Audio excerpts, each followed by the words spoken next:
going on, everybody? How's your day going?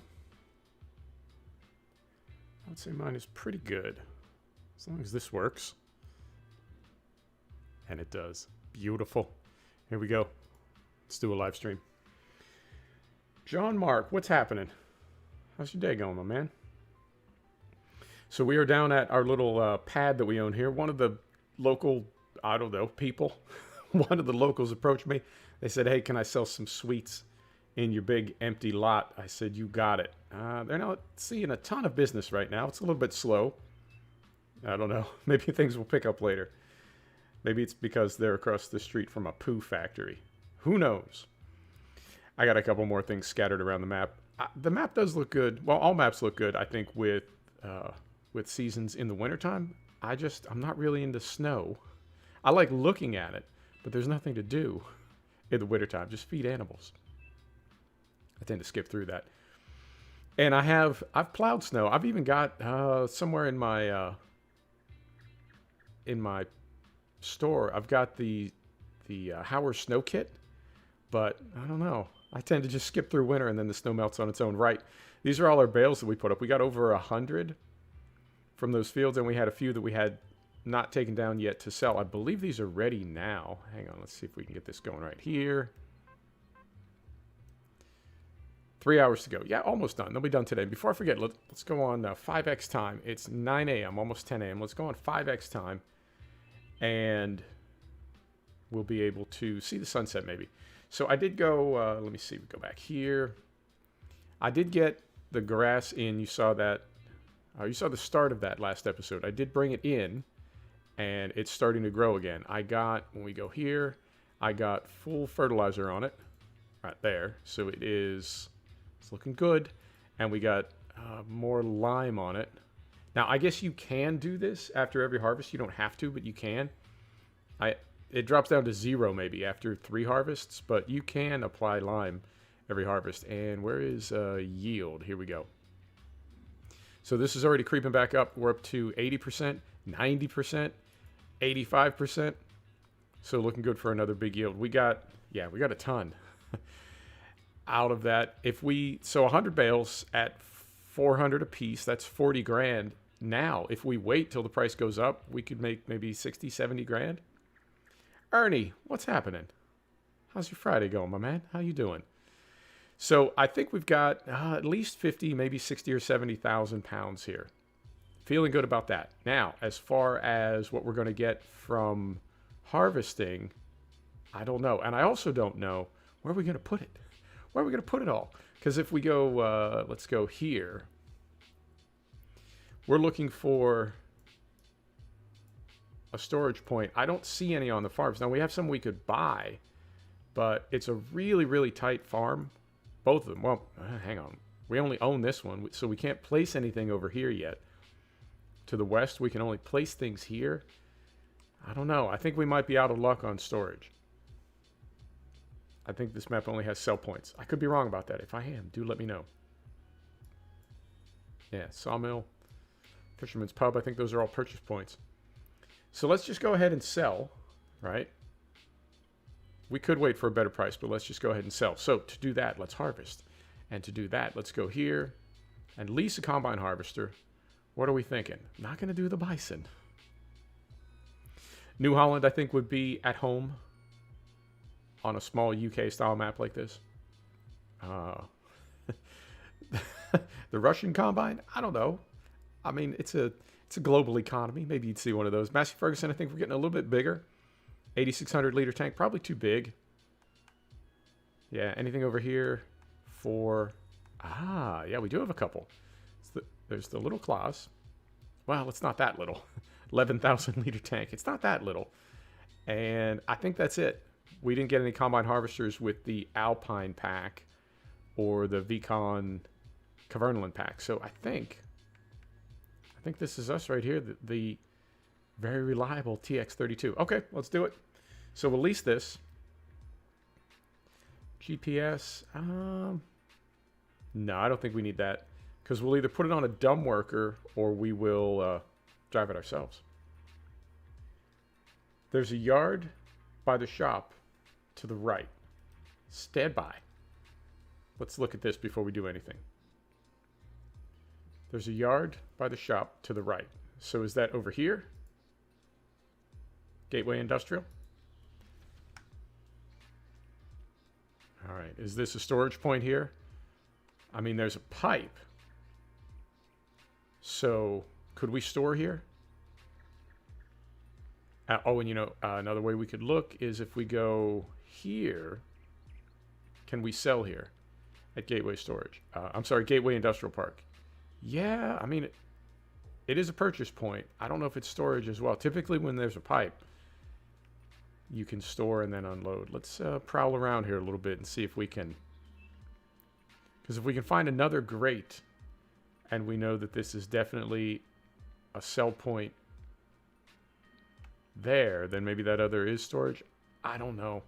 I don't know. I mean, we can bring it down here and take a look.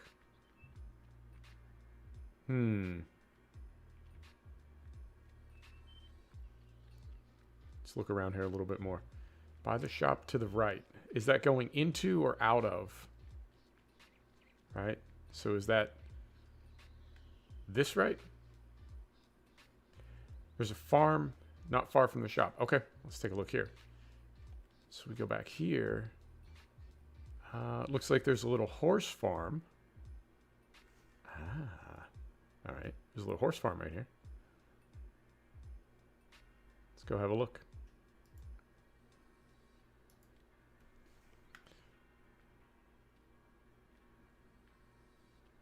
Is this horses only? Maybe. It may be. Yeah, I don't see any storage here. Now, I saw tanks. Field 32. Stand by. Field 32. All right. Let's go here. This is what we're talking about. So there are these tanks at... I think there's 2 of them at the wool farm. And there are also 2 of them at the dairy. And they say grains on them. But I don't know if you can store anything in these. If you can, we already have some at the wool operation. This is empty. Yep. How about in here?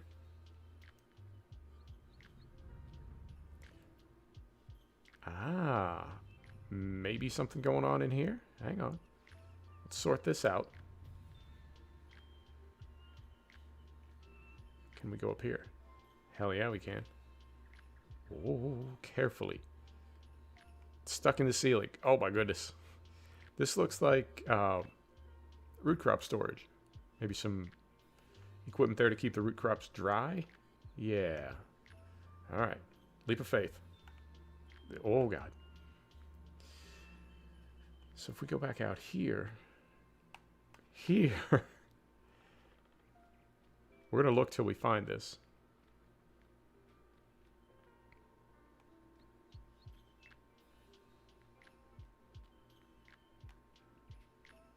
All right. I'm not seeing it here. Unless it's this tank over in the corner. But if that's the... Oh, hang on. Hang on. There's more of them over here. Yeah, and the way they all say grains on that one side, I feel like that's not necessarily indicating a trigger. Could be. Go right through here. Yeah.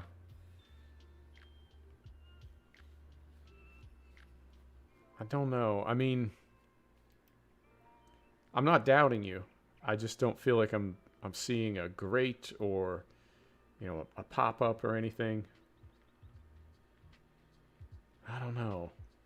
I mean, I guess it wouldn't hurt to bring it down here and sort of look around. See if we find a trigger anywhere. In here, maybe? Out here? They tip in the barn?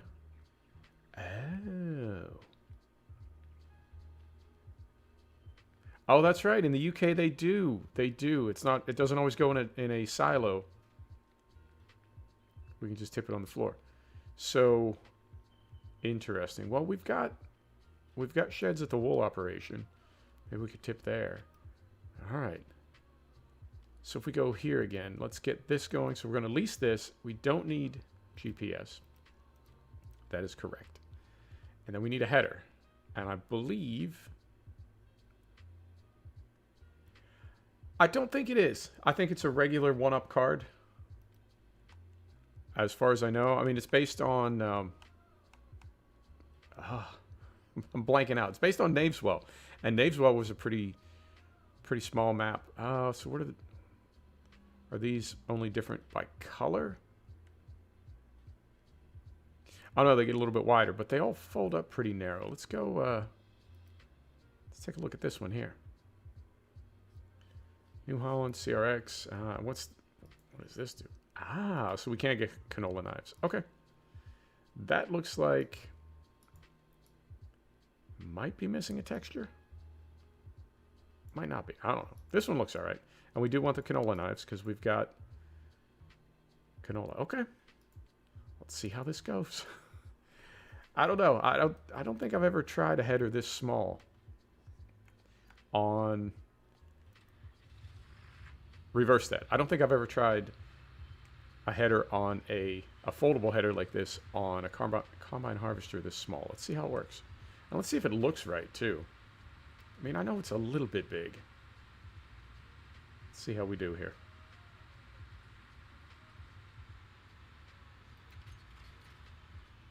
I think that looks fine. It's not clipping through anything. Now, when we unfold it, we may want to lower before we unfold, because I believe that right side comes kind of up and over the top. And how's our visibility? Not bad. Not bad. All right. Here we go. To the canola. And what I'll probably do is cut in some nice square headlands and then put this on a dumb worker. Hop in the JCB. I bought the Broen trailer, the 2-axle.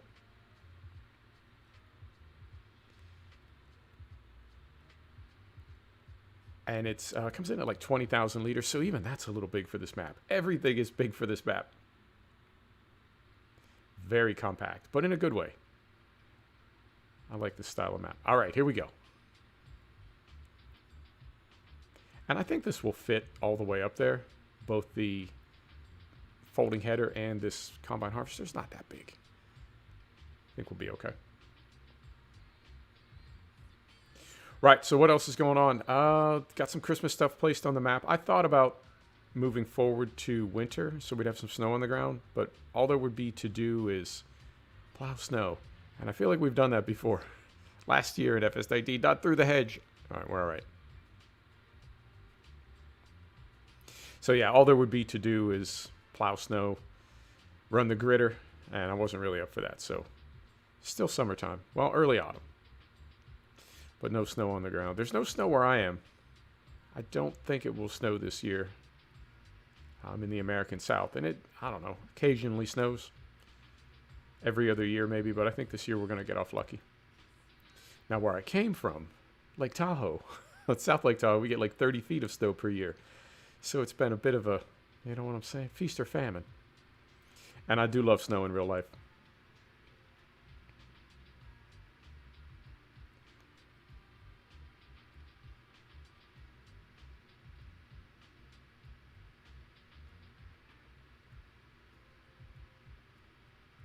Right, carefully. And I think we've only got that one sort of crazy turn when we make the right onto the lane that the wool operation is on. And we may as well start with field 3-7. That's the one that's a little bit screwy. It's got those weird lines in it, but we can start there. It's the first field we'll pass, the first arable field we'll pass. So we'll just start there. And what we may do, yeah, I think the base game headers swap over automatically. They configure differently based on what kind of crop you're harvesting. But I think since we have the manual canola knives on here, we'll need to take this to a workshop and switch it over before we start harvesting wheat. All right, we can do that.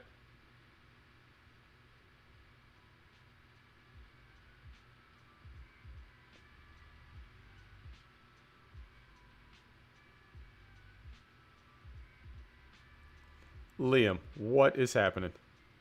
Yeah, holidays are coming. Well, they're already here for some people. But, yep, it's all kicking off. I feel like a lot of people are going to be celebrating New Year's Eve differently this year. I mean, obviously differently, but really differently because, I mean, you look forward to the new year. I don't know if I've ever seen a year where as many people want it to be over. We thought 2017 was bad. 2017 was nothing compared to 2020. So I think New Year's Eve is going to be the biggest holiday of the year. Good riddance.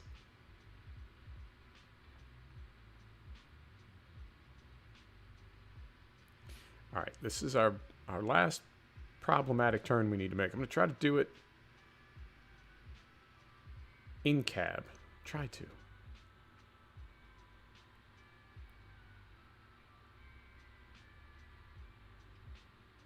Yeah. Turning circle's a little rough on this thing.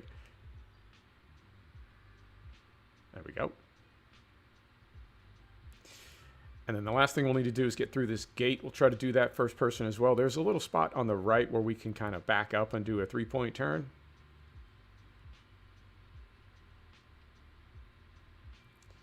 Yeah, it's going to be different. It is definitely going to be different. Did I leave that gate open? I mean, clearly I did, but I thought I closed that gate. All right.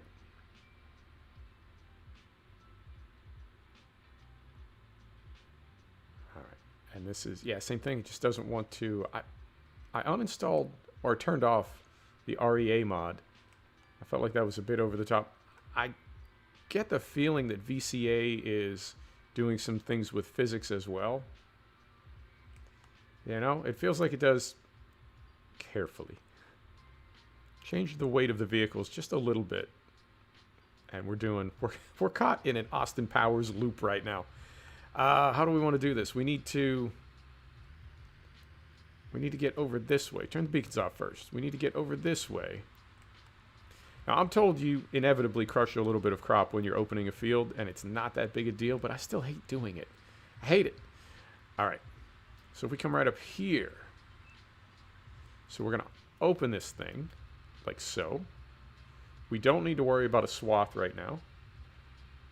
And then we're going to unfold this thing. How big does it get?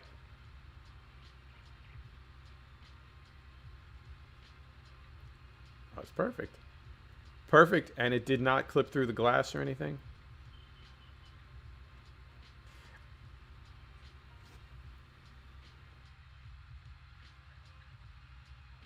I would have to think you're using a small folding header on small combine harvesters like this most of the time. HM Agra, how you doing? Welcome to the stream, my friend. All right, so we go here. Turn that on. Oh, nice. Look how slowly that spooled up. That's fantastic. I love it. All right, and slow our cruise control down to about 5 miles per hour. You think this thing's going to be able to get up the hill? I think so. I hope so. Here we go.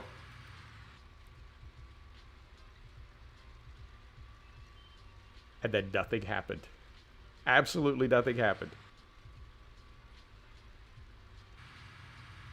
Interesting. Are we caught on something? What is happening right now? All right, so we turn that off.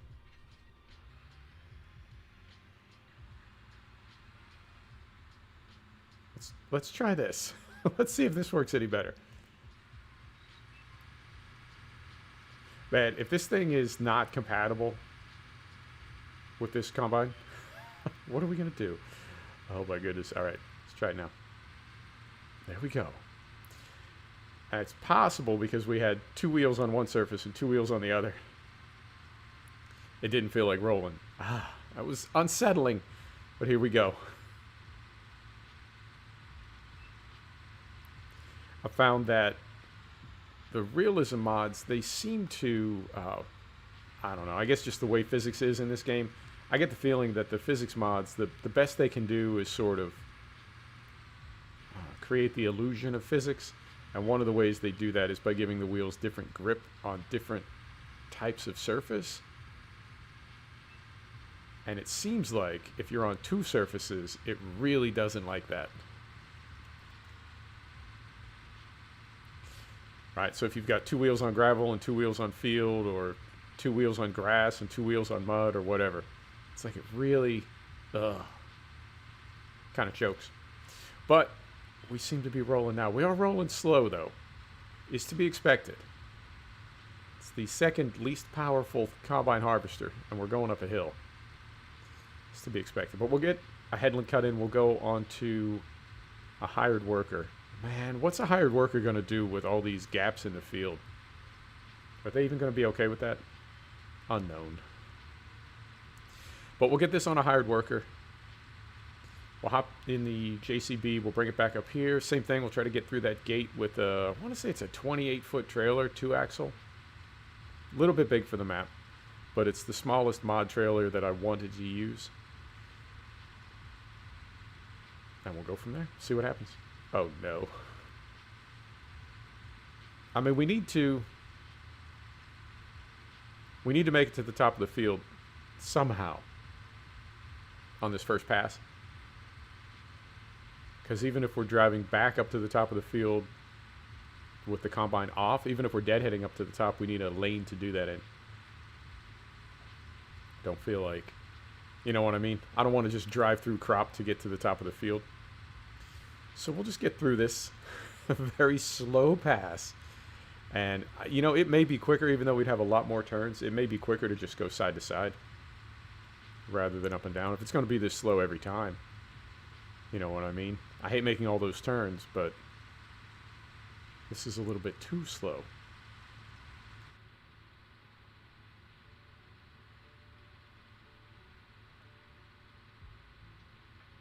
But if we get 10% per length. Farming Simulator 18 gameplay. What is happening? How you doing? That's a hell of a name.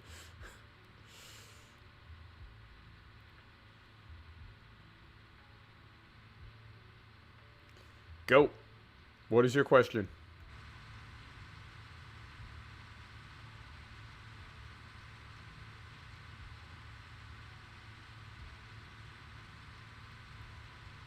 I got it on pre-order, so I want to say like $34.99 US or $29.99 US. And then I got the season pass, and I want to say that was $29 as well. But I bought a couple DLC in there. It didn't give me a discount on the season pass, even though I already had some of the content. So call it, I don't know, 60 bucks for everything. Oh dear, we are slowing down. Come on. Come on, little combine harvester, you got this. It's like another 60, 70 feet. You can make it. Don't give up.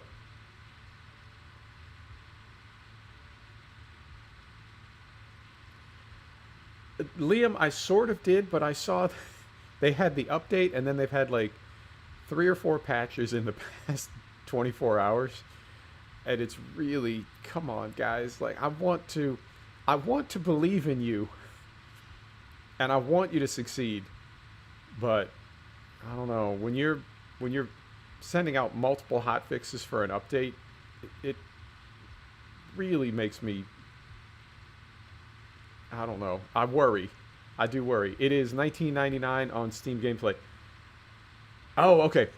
I thought you were saying Steam Gameplay was like a tab or a menu that I hadn't been to in Steam yet. Steam Gameplay. First I've heard of it.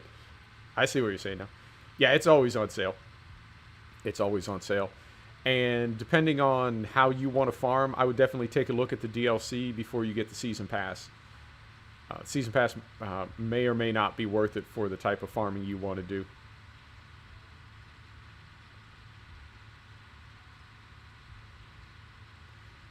All right. Oh, come on. Come on. 10 more feet. You got this.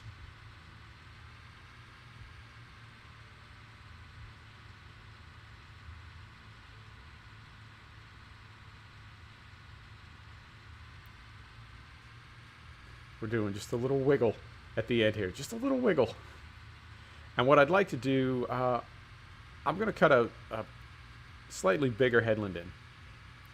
But what I would like to do is, next pass coming up the field, I want to try it with the combine turned off, sir.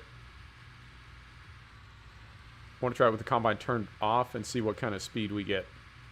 Because this is unacceptable. I like realistic play, but this is a little bit too slow. As far as I know, it is only front-wheel drive. But even if there was an all-wheel drive option, I wouldn't turn it on. Because as far as I know, combine harvester like this only drives from the front wheels anyway.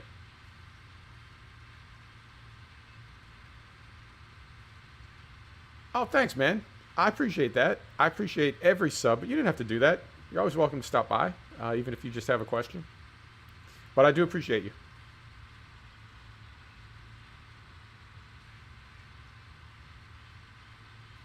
All right, this is a little better across the top here. I think side hill is going to be how we have to do this, even on a hired worker. And I think 2 headlands is going to be enough for them to turn. And they do... I don't think there are collision on any of these hedges or textures in between, so they can go right through them. But there are some trees here and there. And I know workers... It's like they don't always see the tree, right? They start to make their turn, and then they come across a tree and get all bound up. So what we might do is... Yeah, we'll go a second headland just so there's plenty of room for them to turn. Really? Come on now. I mean... I deactivated REA. Unless it overwrote the XML and it's in there like permanently now. But, come on. This is crazy. All right. Here we go.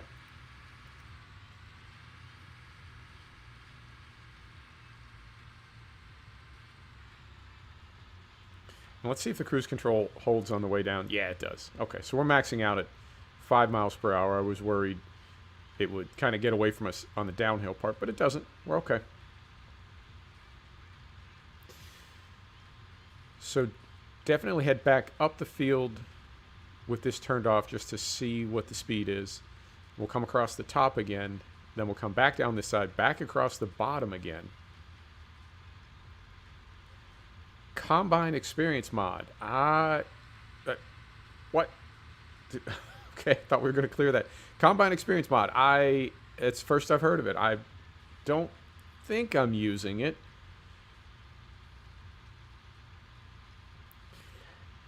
Yeah, I mean, in a way, it is very realistic because this thing is probably what, 30 or 40 years old. So it may be in real life that this is a very realistic speed for something that was, I mean, it wasn't super powerful in its day. And this is definitely not its day. Its time is long past. Yeah, combine experience. I will look it up as soon as I'm done. I'm not familiar with it, but I like the sound of it. Yeah, it's so, I mean, this is more or less level ground down here, and it still does not want to back up. Now we are, let's try this. Hang on, let's try this. So if we go here, and then here, what would this thing be? Would it be an IVT? Would it be, I mean, released on Mod Hub. Makes combines ridiculously slow. Well, I mean, Liam, our combine is already ridiculously slow. Let's try this. Let's go 4x4. Funny. Funny how? Funny like, this salmon tastes funny? I mean, that didn't really do a lot. If anything, that made it worse. You know, all right. Let's go back to our CVT and let's try this. Hand throttle. Anything else that we could do in here? Traction control. I mean, try that. All right, let's try that. Now, for the most part, I feel like, I mean, do we need to turn this thing off? Is that what it's going to take? I don't know what kind of PTO power it's drawing. Yeah. Maybe that header that we got. I mean, I got it so we wouldn't need to use header trailers, honestly, because I hate them. I hate them that much. But this is, I mean, let's take a look here. Standby.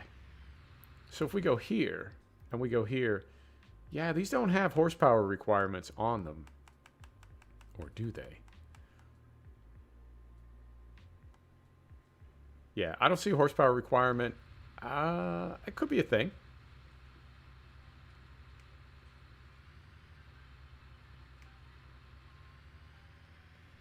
All right. Side hill, I think, will be okay, but up and down is just, it's not so good. Here we go.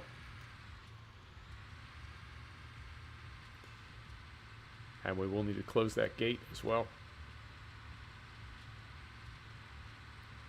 Yeah, that seems a lot better. Side hill. It's crazy that it's so so sensitive when it's up and down. Tried a header on a small combine the other day. Yeah, I think it is power. What?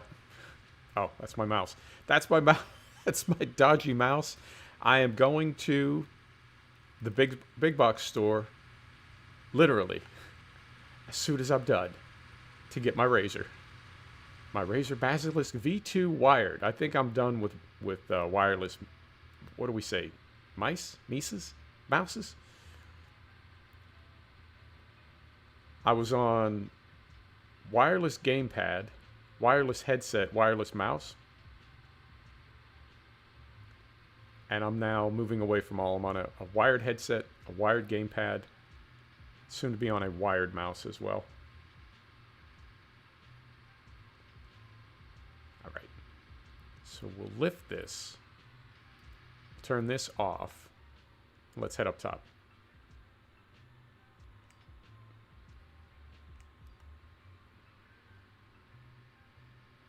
Yep, it's just the header. I mean, I would think that there is a horsepower requirement, but I don't know, maybe it's just generic or something. It's fairly small even when it's open. It's what, 6.5 meters? That's a pretty small header. I don't know what the regular header is for this thing. It can't be much more than that, 5 or 6 meters. So that's interesting that a modder would set it up so that their very small header draws more power, perhaps, than a very small combine harvester could make.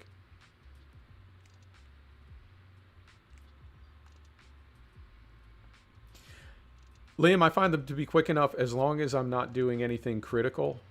Like I was playing Tarkov with a wireless mouse, and I feel like it made a difference. You know, I feel like it was one of the things. That game is millisecond response time, and even just that tiniest bit of lag, I think, can make a difference. So yep, and it's also being on a wired controller and having rumble makes a big difference. And also just having it be so much heavier, you know, when you can feel the motors in there. Even when they're not spinning, you can feel the weight of the motors. 14 miles per hour, yeah. They're after me. It's typical. But I had a SteelSeries wireless gamepad, and it just felt so light in comparison to get back on a Razer. And I'm not a Razer fanboy by any means, but Razer has always treated me well on the gamepad side. And they just have a really heavy, solid feel to them. It's like the Xbox Series 2. It's just heavy. It feels like you're holding something, you know? And a wired headset is definitely significantly louder. Oh, we got to turn this off. Wired headset is significantly louder than wireless. There is a work speed mode. Work speed mode. In VCA? Where am I looking? Work speed mode. Is that here?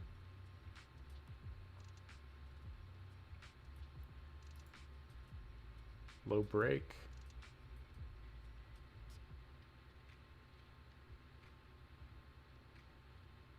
It's the Cressoni, I want to say.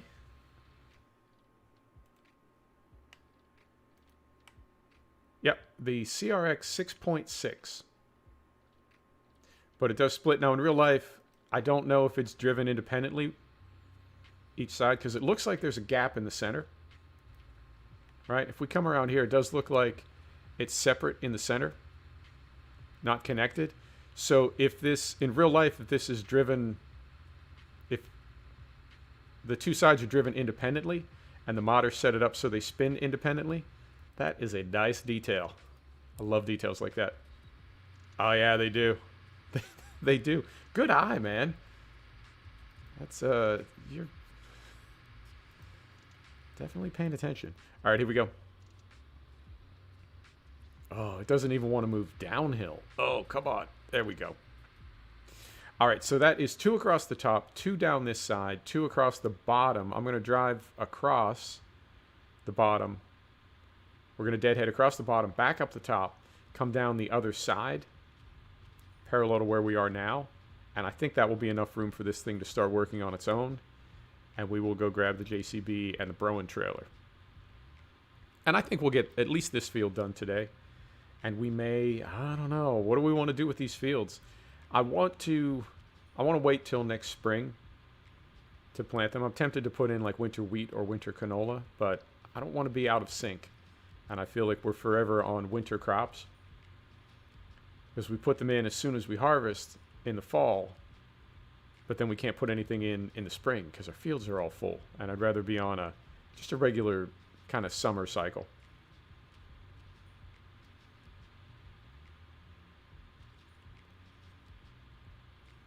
All right, so we're going to lift this, turn that off, make a big swing here, and back up the other side. All right. Oh, you know what? I just noticed. We did not put in, oh, it doesn't matter. It doesn't matter. We're going side to side. It doesn't matter. I was thinking we didn't put in a second headland across the bottom, but no worries. All right. So we'll go back up here to the top, turn 180 degrees, come back down this side, and put this on a hard work. I think I just saw a little frost damage down there, either frost or weeds. This whole field, man, I don't know about field 3-7 with these stripes. It's all very suspect.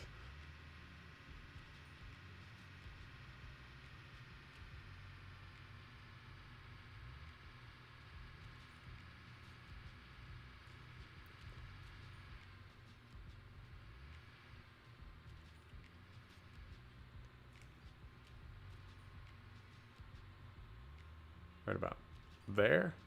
Yep. And then right here.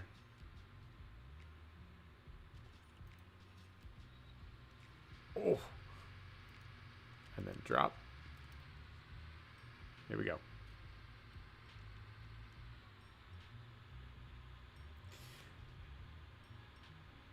I did see for our grass fields, our yield is only forecast at 80% right now. But we got over 100% from the grass that we cut for a second cut. So I don't know where that yield number comes from, how that's calculated. But it may be, it could have a little variance in it, a little drift in it just for realism, right? As you would have in real life, no forecast is 100%. But I don't know. And I think precision farming may be a little bit of a work in progress right now. And with it being so close to the holidays, if there are going to be updates coming from Giants, we might be looking for those like second or third week of January, once everybody sort of gets back in the office and gets settled a little bit. It's a great mod. I have no problems with it, no complaints. But I do think they're going to work on it a little bit and tune it up a bit more than it is at the moment. Right, so we lift that carefully. Turn that off. Let's get turned around here. Back up. Really. Perspective. Back up to the top of the field. And we'll get a hired worker started on some side-to-side lengths.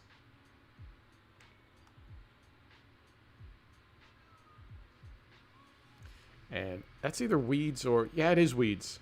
Right? Because we did have weeds in those little odd patches. Sort of over the stripes.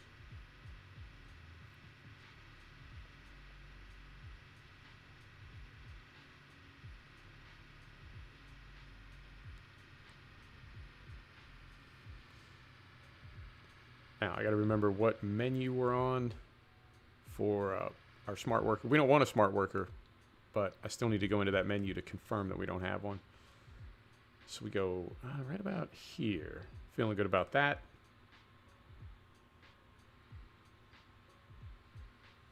Right about there. And then we go here. Is it here? It's here. Turn off the smart worker. All right, so that's off. Put that on lengths. I don't think you have to put that on lengths, but I always do just out of habit. Cruise control speed is set 80%. All right, this is going to be close. As far as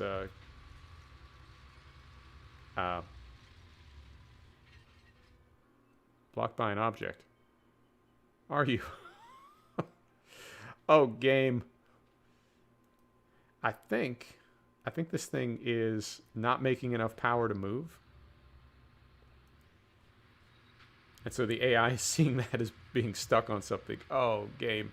We're going to do this field manually? Really? All right. Sweet monkey. Really? I can't even go sideways. Well, I'll tell you what. This header is no prize. I mean, maybe it works better on a bigger combine harvester, but really? All right, I guess we're doing this field manually. Oh, 2020. I blame everything on 2020. Everything. Seriously, everything. Let's get this lined up. All right. Turn that on. Lower that. Sigh. It's not a super big field. I think, though, nearly every field that we have has kind of a grade to it, kind of a slope. This could be... This whole episode could be harvesting field 3-7. I hope not. Worse things have happened. So what we'll do is, this thing is at coming up on 90%. We may get to the end of this length before we have to empty. But we'll go grab the JCB, and then we'll take a little break from harvesting. We'll look for a place to unload, see if we can find either a silo to store that in, or we can dump it in a barn, or we can sell it. And this thing is, yeah, I think this whole field is going to be about one trailer, because I think that trailer is 20,000. And this tank is going to be just under 5,000. I'm sorry, just over 5,000 when it's full. So I know we're not going to get another length. So let's turn this off. Find a place to put this. Don't hit the fence again. We'll find a place to put this. Leo the Banana King, and we hit the fence anyway. Son of a... All right. Put this right here. Pipe is out. Let's stop this right here. Set the brake. Leave it running because it's been working hard. Try to be kind to the equipment. Let's go grab the JCB and empty this thing out.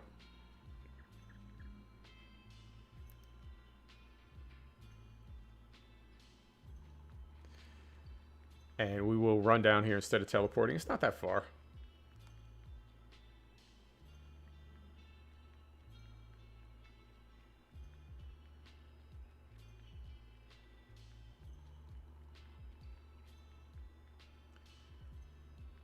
All right.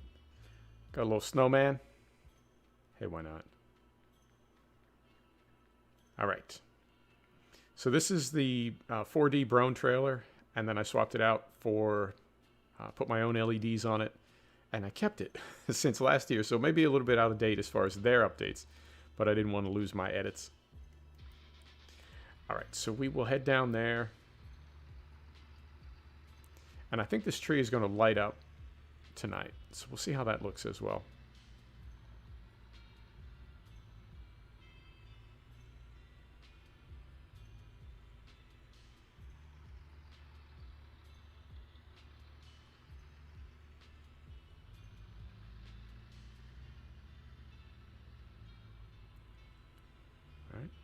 Around here. Swing it wide. Quick thing. You mean like a quick question? Oh dear. Here it comes. Go ahead.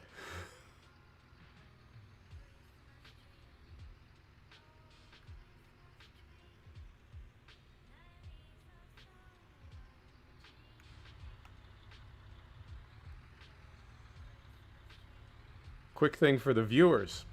All right. Now you're really pushing your luck. Go ahead.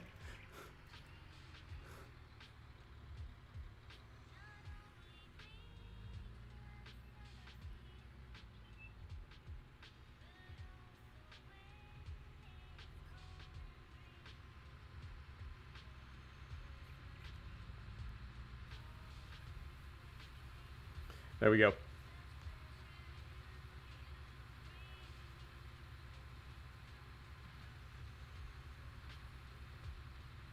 I guess it doesn't make sense to go look for a place to dump this. Making a new video soon?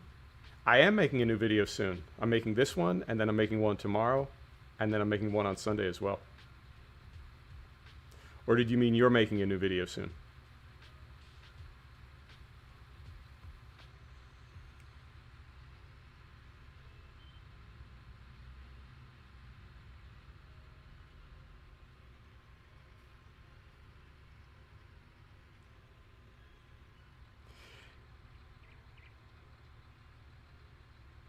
Mm-hmm.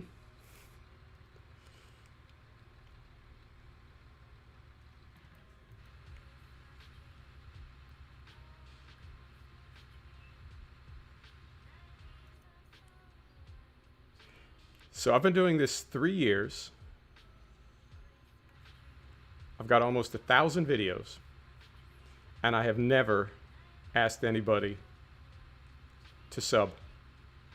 I made a point of that from day one. I've never asked anybody to sub in my own channel. I don't ask for likes. I don't ask people to share. I don't tell them to smash that like button and turn notifications on. What were you going to ask?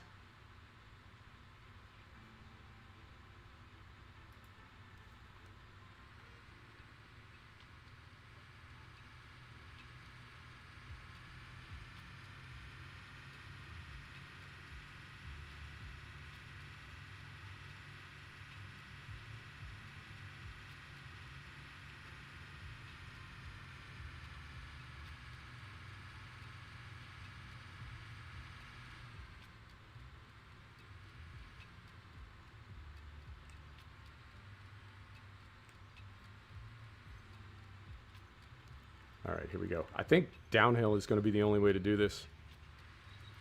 I just don't think we have the horsepower to do anything else. Here we go.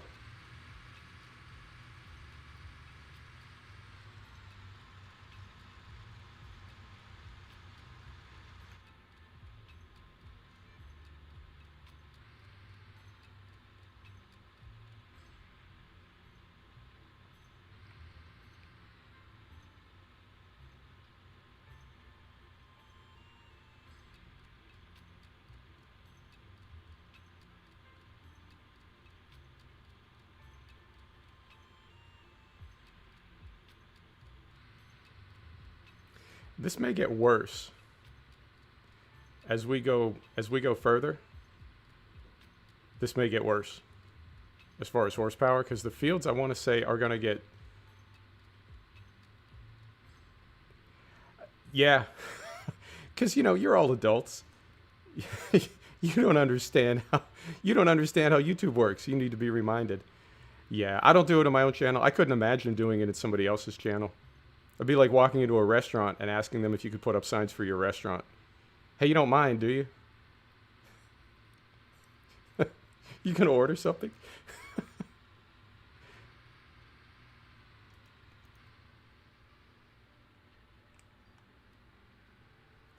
All right. So we can close the gate again. And I think we're just going to have to keep deadheading up top.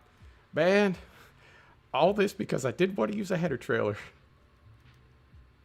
What have I done? What have I done?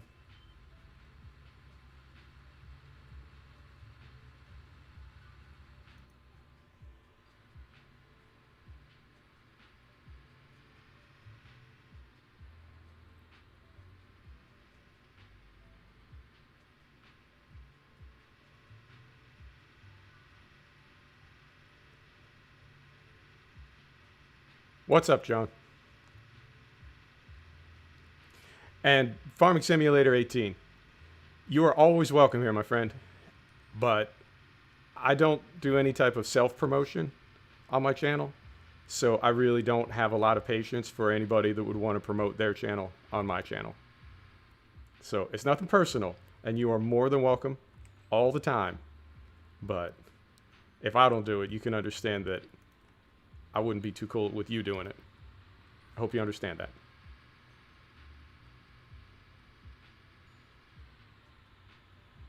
No worries. It's all good.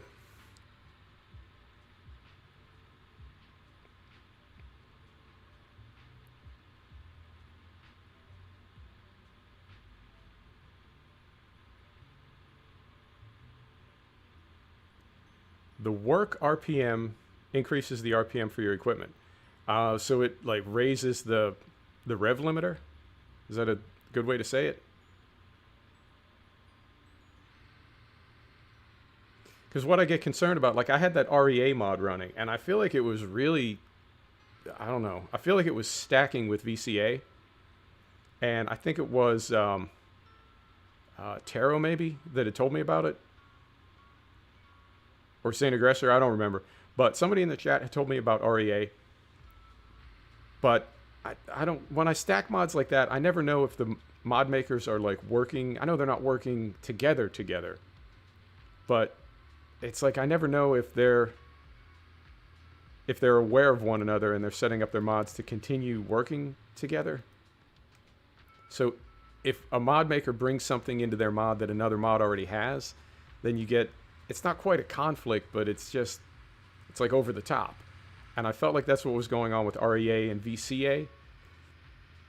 So I'm happy to try anything. I just, with VCA running, I don't know if I can stack another mod that influences horsepower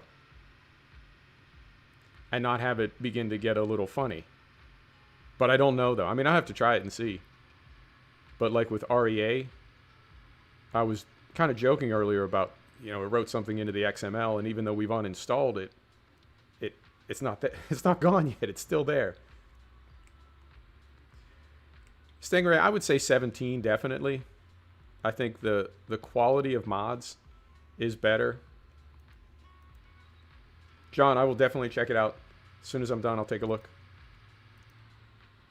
I think the quality of mods is better for 17. I think you can make 17 look in its own way better. 19 is a pretty good looking game, but I think you can make 17 look better with reshade. I think the maps are better. And for me, it's just an overall more sort of realistic experience.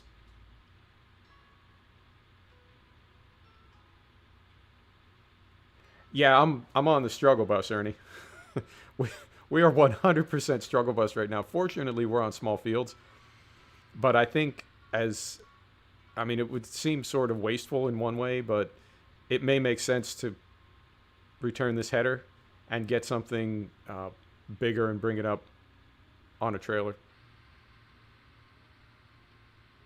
And what I don't want to do is spend so much money on rentals that we don't make any money from this canola. We do have wheat fields as well. So what we might do, since this is set up for canola, what we might do is use this one for field 1, which is also canola, and then return it and get something else for our wheat fields. All right. I mean, we're not making bad time. It's just super, super inefficient to be heading to the top of the field for every pass. And now if this header can't make it across field 1 side hill, then I think we've got no choice but to go with something else. And I do feel bad because I like the idea of the mod. I feel like whoever made the mod, they're a person after my own heart because they definitely understand how frustrating those trailers can be. And I'm told they're a little bit better since I've been away from the game. but I don't know that they'll ever be great. All right, so turn that on, drop that. Try to do too many things at once. Now it all worked out. Here we go. Yeah, we're making decent time. And it is a small field. Yeah, we'll be all right.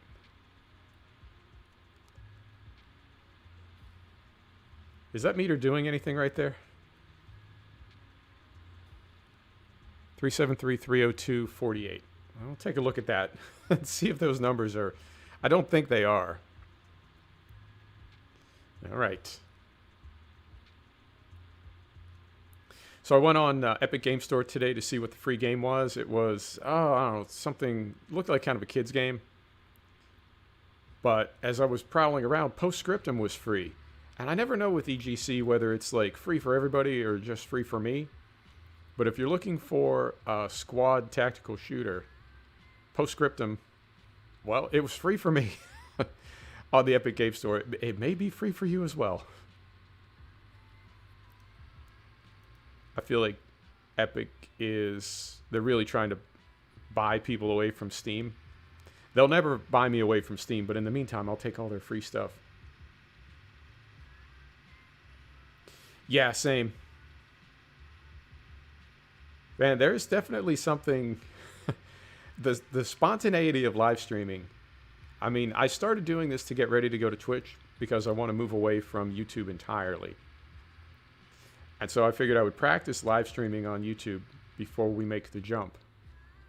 And we may or may not go fully to Twitch. We may stay on both platforms. I don't know. But I have to say that the unpredictability of streaming is really, really fun. You just really have no idea how things are going to go every episode. And that is like half the fun of it. The other half is interacting with all of you, which I can't do in videos. So being able to, I don't know, chat with everybody and hang out with y'all, that is super cool. But just figuring things out while people are watching is, it feels like, I don't know, playing your acoustic guitar at the coffee shop or something. Open mic night, right? Who knows how things are going to turn out? But it's probably going to be fun.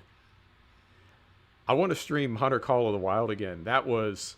My heart was racing, man, because I'm learning that game. I'm getting better at it, but taking shots at animals with people watching is nerve-wracking. Yeah, I think so. I think so. When I got that notice from YouTube that I'm not monetized, but they can and will monetize my videos, and I won't get anything for it. I was amazed to read that. You have got to be kidding.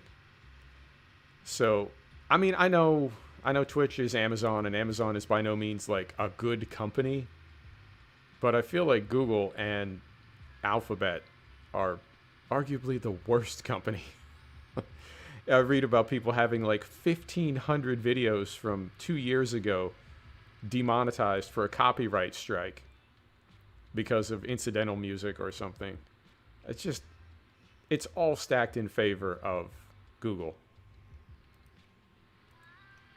And you got people putting hours and hours and hours into this. And they rarely even grandfather people. I mean, they're people that have spent years building a channel. They're eking out a living from it. Like, they're barely surviving. It's what they do for a living. And YouTube makes some unilateral announcement and just puts them out of business.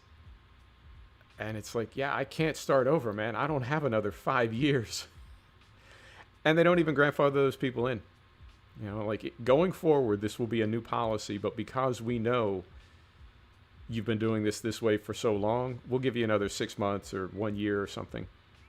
And then to push back and say, you know, 99% of people on YouTube make less than a couple $1,000 a year. Yeah, well, when your executives are getting $50 million bonuses, a couple $1,000 a year is not a lot to you, but that could make a difference to somebody, you know, and you just poo-poo it like that. That's messed up. So I know Twitch is not perfect, but I feel like they're a lot better than YouTube, a lot better than Google. And it's more gaming specific, you know, less less video specific and more gaming specific. Have I ever played with the camper? I've never even heard of them.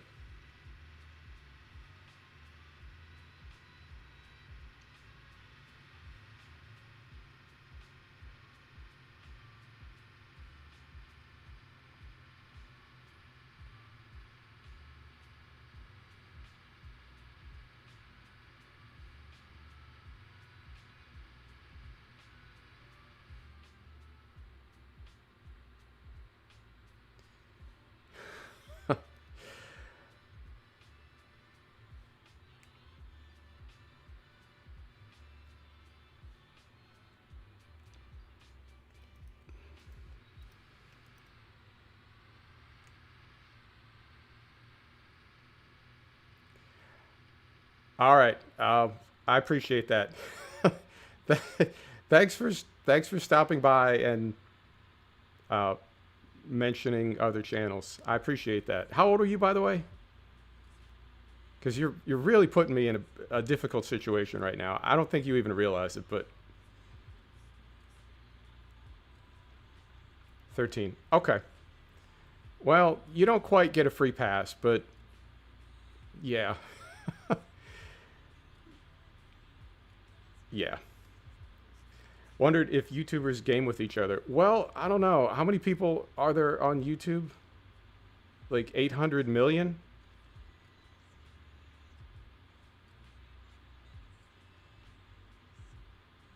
So we may not all cross paths with one another on a regular basis.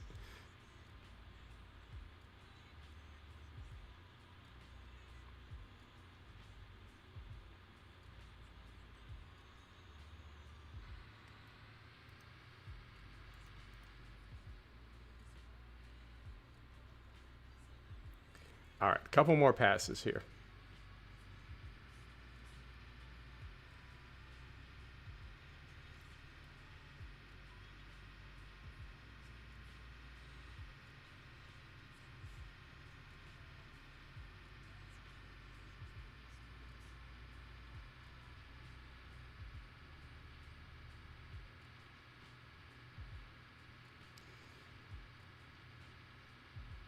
Now, as far as these stripes, I've plowed this field. I've tried to plow these stripes under, tried to cultivate them under. We've seeded it twice. We've reseeded it. If we can't get rid of these, whatever these lines are, we may have to put this field in as grass. I mean, just some way to get rid of them. Because we are losing a little bit of yield, but mostly it's just triggering my OCD. And I don't know what's causing them. I have no idea where they came from. I thought they were tram lines. Like maybe we had Proceed turned on while our hired worker was working, but they're, I don't know, they're kind of at the wrong interval. I don't know. I don't know what they are. We got to get rid of them. Oh, and also, I have to remember this winter, I have to remember to switch over from 9-day seasons to 6-day seasons.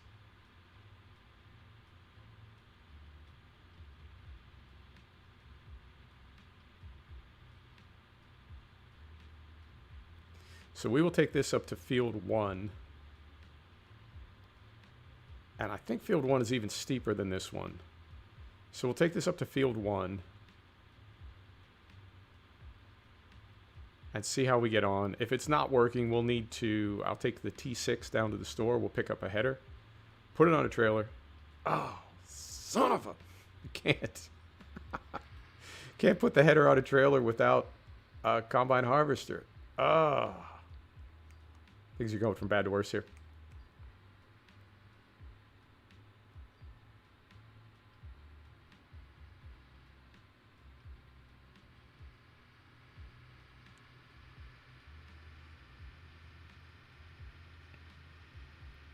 Yeah, I mean, it's,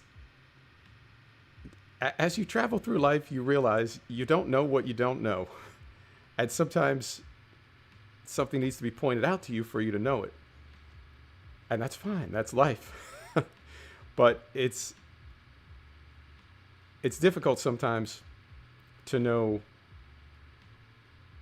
whether you want to, try to tell somebody about those things, or you know what I mean? Whether you just want to light them up. Nobody's perfect. I'm certainly not perfect. You know, and I'm really on the fence right now as to how to handle this. Because it's a Friday. I had a pretty good week. I always try to keep the stream lighthearted. And we always try to keep things positive. And I'm all about respecting people.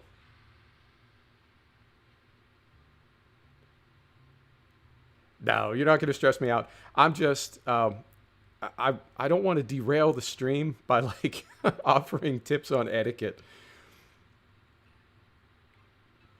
Best thing to do is think of a stream like a business. You know, what would you do if you were in somebody's business? You know, would you mention another business? Would you start telling customers about another business that does the same thing? But I'm not mad. I just, you know, you can't know something until you know it. How long has our tank been full? Oh dear. Do I even want to look? Oh dear.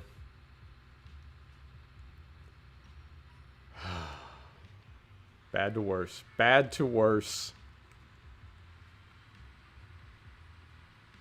Wasn't even looking at my, wasn't even looking down there. Oh my goodness.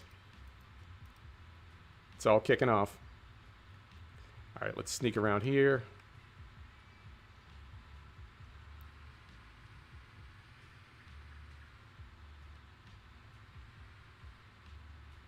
Leave that right about there. I'll clean up that row as soon as we're done here. And we'll hop in here.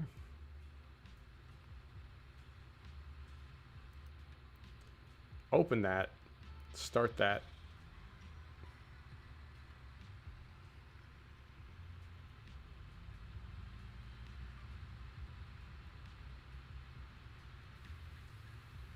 There we go. All right, so we'll leave that there. We can turn that off. And this second tank will be, that'll give us what? Half a trailer? Give or take. We'll go fix that row on the other side. Pretend it never happened. Like it never happened. And I think we can probably fit the rest of what's here into the tank and then into the trailer, and we'll head up to field 1. Man, I would love it if we could... I would love it if we could put this on a hired worker. Think courseplay would make any difference? I don't.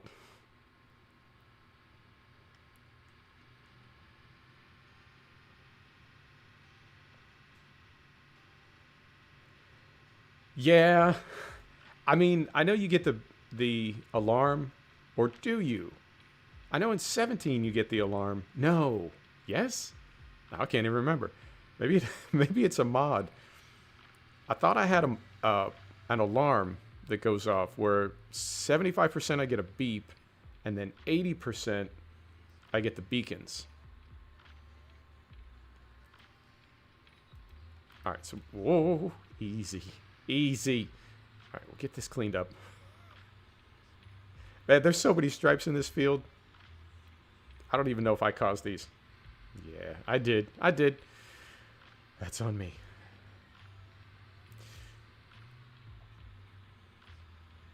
But I don't remember hearing anything in cab as far as like alarms or anything. And those numbers, yeah, those are static numbers. So there's no display or anything in here.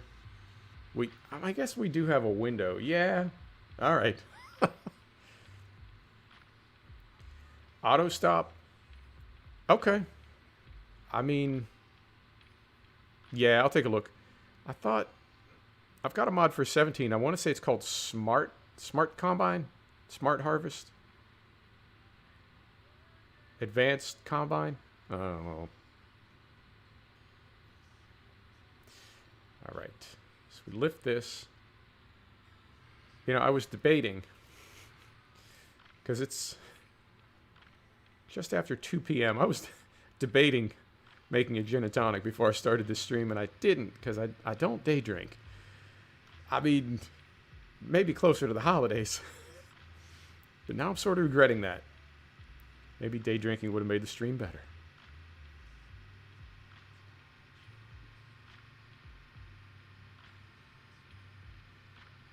Now I do have auto header drop override on, So I think if we were not running that mod when we got to a full tank, the header would pop up. I mean, the motor turned off, but I didn't hear it. It's got really, oh my goodness. This is when it all goes wrong. Let's just regroup. Let's get it together here. So the combine turned off, but the header didn't lift. All right. I'm going to empty this. Yeah, we won't need to. I'm going to empty it just so we drive it up there empty. We can fold everything up. And I think this is one more length over there. Let's take a look. Yeah, we should be able to get that in one pass. We'll take this up to field 1. If the tank's empty, we can cut our headland in. See if a hired worker will take it. If they won't, I don't know. I guess we'll do field 1 manually as well. Because the alternative would be we return all this stuff. I don't want to do that. I mean, I guess we could recover. We could recover the combine harvester to the store and use it to put another header on a trailer and then tow the trailer with the T6. I mean, that's getting, you know what I mean? That's getting a little bit complicated, cumbersome.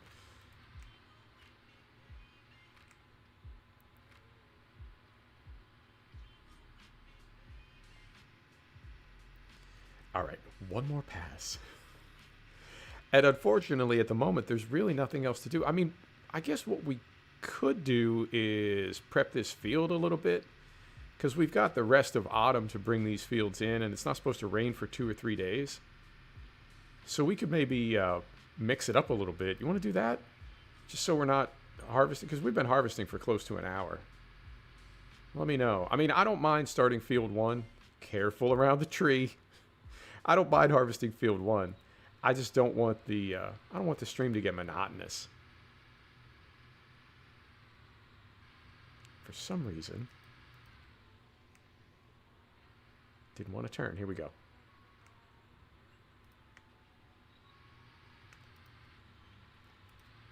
All right.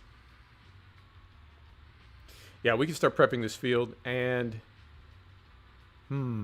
so with precision farming, I don't think it's ever been a thing in Farm Sim where if you prep a field that anything happens to its state. So in real life, if you prepped a field in early autumn, by next spring it would be, it would not be good. You would probably need to cultivate it again. You might need to fertilize it again depending on what type of fertilizer you used, because that can all sort of rinse out as it rains. But in Farm Sim, as far as I know, even with precision farming, anything that you do to a field stays in that field. So if we wanted to, we could prep this field now, but then not plant it till spring. Not super realistic, but we may do that. Yeah, let's do that just to mix it up. I don't want to keep harvesting. I feel like that's going to get monotonous. All right. Can we get all of this? Yes. Beautiful. All right. There's field 3-7 done.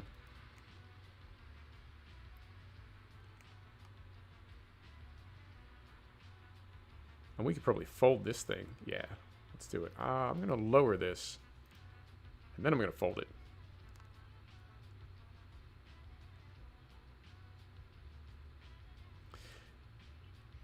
I mean, this seems like a really well-made mod. Yeah, I thought you could. I thought you could. This seems like a really well-made mod. The horsepower thing is a bit perplexing. Unless it's made so well that that in real life, the Cressodi 6.6 is known for its high horsepower demands. You know what I mean? Like, whoever made it, the modder is 100% legit. And can we see our pipe out the window? Can we see it in the mirror? I mean, we can sort of eyeball it. Yep. All right, so that is emptying. So we'll close this thing up. Let's drive it back to the wool and park it. just to get it out of the way. There we go. We'll fold that. We'll come back and hop in the JCB. Look for a place to dump that canola, because there's like 12,000, 14,000 in there. It's not full, but it's not empty. So we'll get that dropped off somewhere, and then we will decide what we want to do with field 37. I did get, Ernie, I used your, oh, I got to put the pipe in too. Ernie, I used your link for Arable. I got the updated 4D slurry spreaders with hose mod. Careful, right through there. But I noticed that the 2500 still empties out, even at 12,000 liters. It empties out like in one length, particularly when the fields are really, really dry. And we're spending like 6,000 or 7,000 pounds to fill that thing from the slurry market. So I feel like it's not a good value, because we're spending 50 and 80,000 pounds to fertilize a field. And it's like there's no way. I mean, under the best of circumstances, it would be difficult to recover that. But this is not the best of circumstances. So we're losing money every time we buy from the slurry market. What did we hit? What did we hit? What's going on here? Hang on. Have I not put that in over and over? All right. I guess I didn't. That's the third time I've brought that thing in. Man, it is really the struggle bus tonight. Right in here. There we go.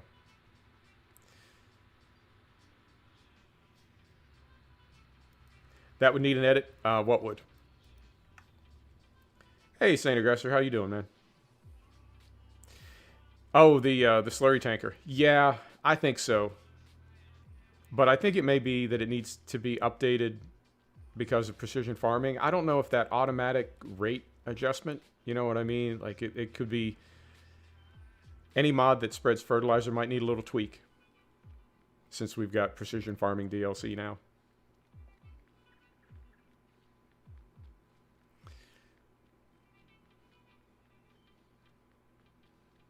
Oh, right on. Thanks, man. Okay. We might be adding that to the lineup. I was going to do ETS tomorrow. Trying to do farm back to back. All right, let's do... come on. Let's do Western Shore on Sunday. Oh, I definitely like that. I'm really curious to have a look. If I knew, I would have streamed it today. But looking forward to it nonetheless. What do we want to do with this? Do we just want to sell this? Let's see what we can get for it. We need money. We're broke. So if we go here and then here, canola, 1,100 at the Fisherman's Pub.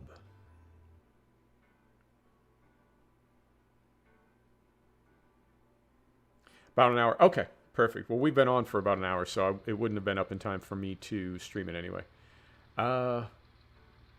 Fisherman's Pub. Right, so if we go here, and that is on the way to the store, we're going to go all the way down there and then make a right instead of a left. Pro Gamer 2018. What is happening, man? How you doing? All right. So we'll make the big turn at the sign, and then we'll head down and make the right when we get down close to the store, the right instead of the left.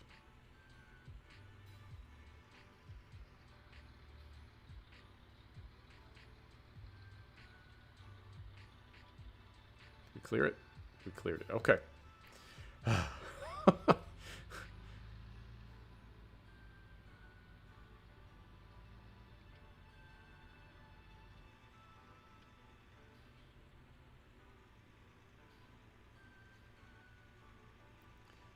Right through here. Oh, it's a beautiful map. It is Naveswell from 15 and 17. I don't know why Tomex gave it a new name, I mean, it's not a big deal either way. I'm not upset about it. I'm just curious why he did rename it, but it is Naveswell. Under the hood, it is Naveswell.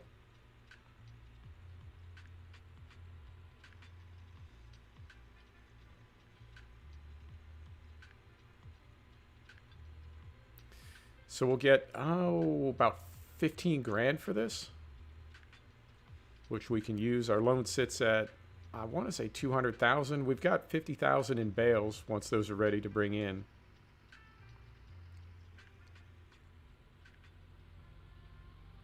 So we won't go out of business this winter, but we could definitely use some money. And I don't want to rent a second combine harvester.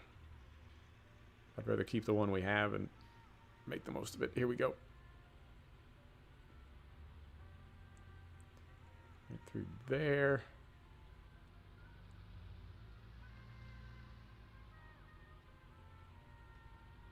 All right there. Beautiful.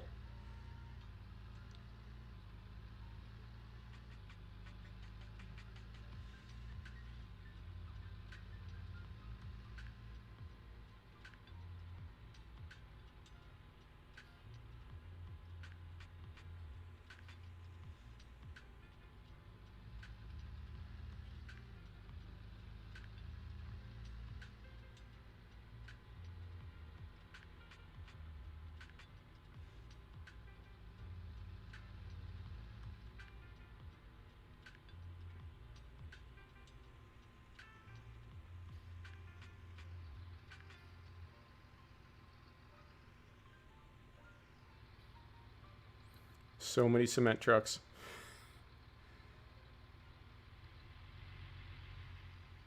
All right.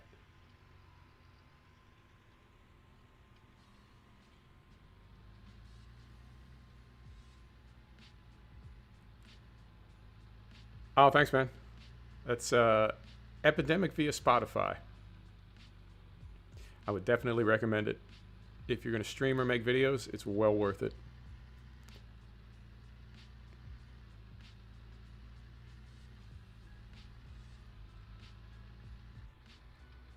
I see tanks. Where's the gate? That looks like a field gate. Here we go. I think this is us.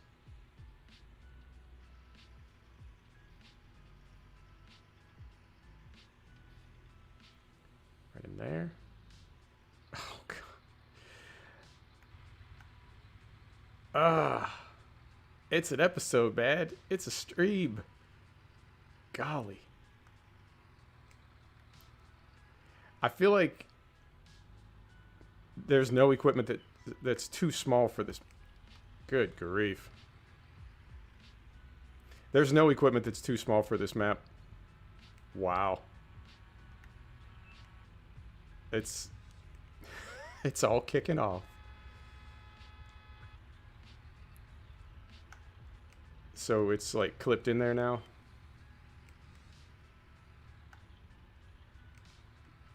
Wow. I'm really sorry about this. This is not my best work. Not my best episode. All right. So we got to go here. Turn that off.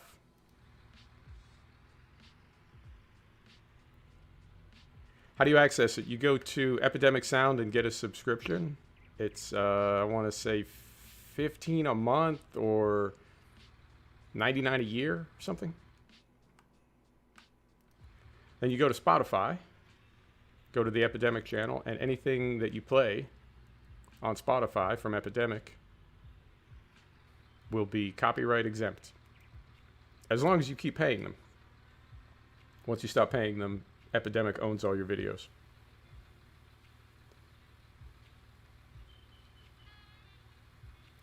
All right, now what can we do to regroup here? Because I feel like it didn't start strong and it's getting worse.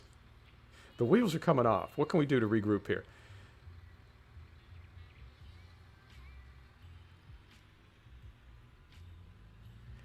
I thought this trailer might be a little bit too big, but I didn't think it was that big.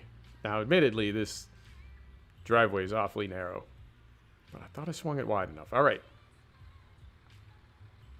You want to prep 3.7? Let's do that. So we'll swing wide now. As wide as possible.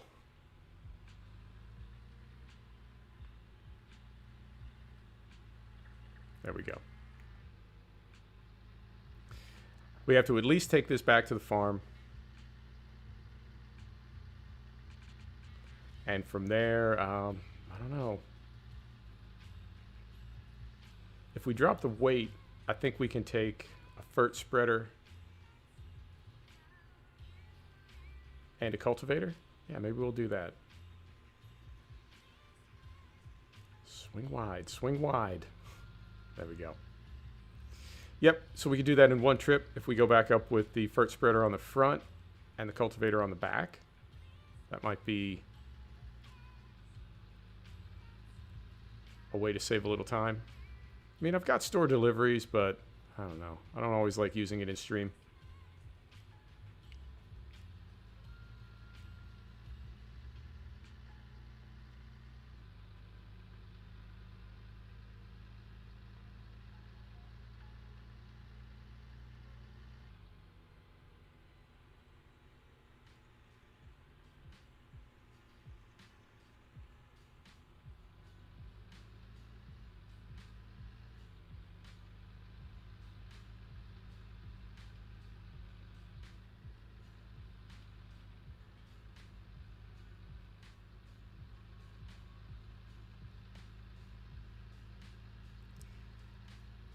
And our bales may be up now, too.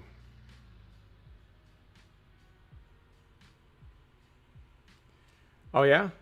Are you looking at it, Ernie, or is that via the changelog? As long as it's taken, I have a feeling that he did a lot more than just, you know, fix the floating gate.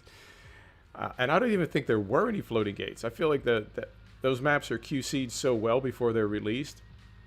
There's really not a lot of things to fix. But even if he was just fixing things or maybe moving a couple things around, it wouldn't take as long as it did. So I had a feeling that it was significant. Right on. Well, cool. Let me know what you think of it. I'm going to download it maybe tonight. I mean, it is Friday. It's date night. So I might not get to it tonight. Carefully right through there. I don't know, man. Maybe this is a 100 horsepower map. You know what I mean? Like 100 horsepower max, hard cap. Little tiny single axle trailers.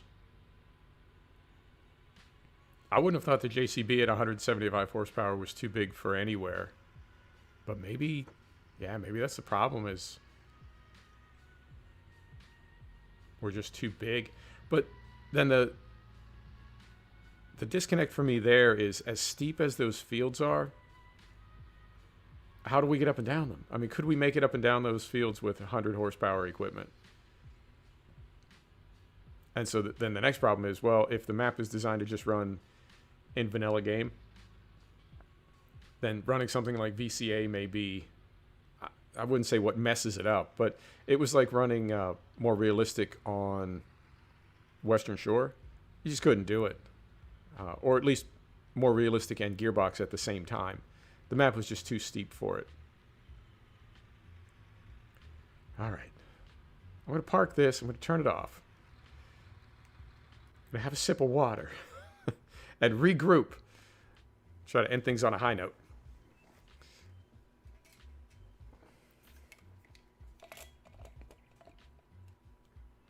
Yeah, I would think so. I would think so.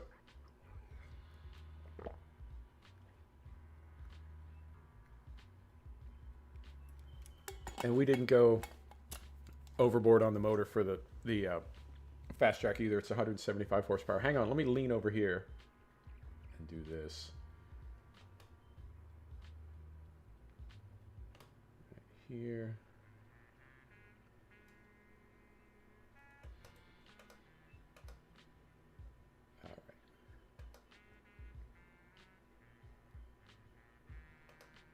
All right. Ernie, you seem like a reasonable person, so I gave you the band hammer. Use it wisely. All right. Let me see. New crop manager mod. Interesting. So there's a mod built into the mod map?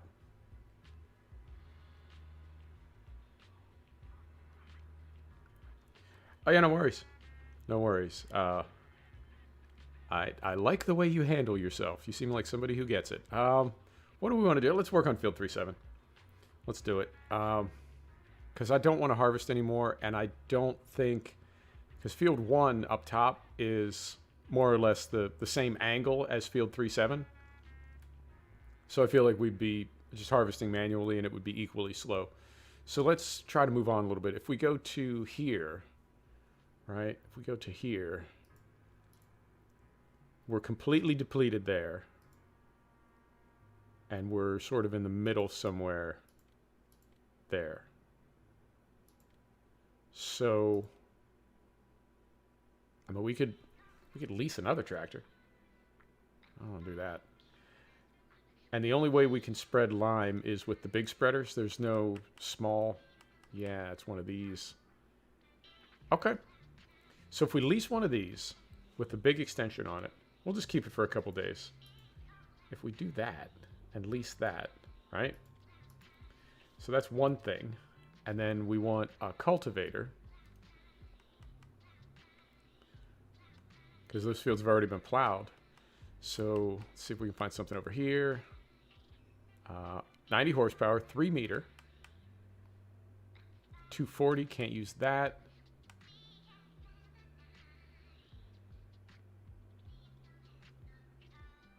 Gwender. Yeah, I was really enjoying Gwender, and then all of a sudden I wasn't. And there's nothing wrong with the map or anything. I mean, there was no problem with it. I just like sort of fell away at some point. This is 4 meter 150. So we could do this one. And it does fold. It does fold. I can't tell if it folds or not. If it does not fold, it's going to be tricky to get it up here. But I think it does. Maybe. I know this one does. Yeah, this one definitely does. I'm going to risk it. All right. It's 100. And then these fit into there. Yeah, these fit in here. I don't want to get into all that. I don't know what's going on there. 4 meter rigid. We try one of these. 150. Now let's try it.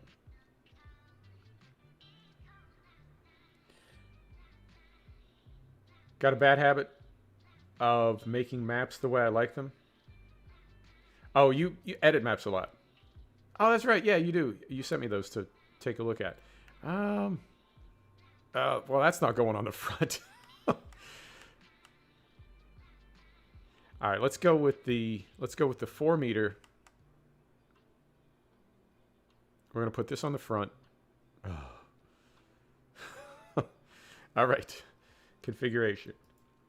Track loosener. Why not? The gamma harrow. The duck foot. Oh, I like ducks. Light ground. I've never understood what this means either. Whether this is for a mod that I just don't know about, or whether it's strictly cosmetic. I mean, I say we go medium, right? I like medium. So we've got that. We've got that. We want to drop our weight. And we'll just be very careful coming up here. And again, this is when we have problems. Get in a hurry. Try to make everything happen at once. But what can you do?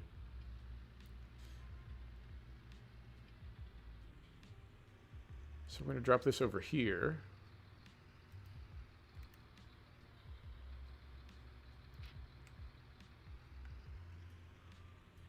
Get backed up here. Here we go. Don't hit our new tree.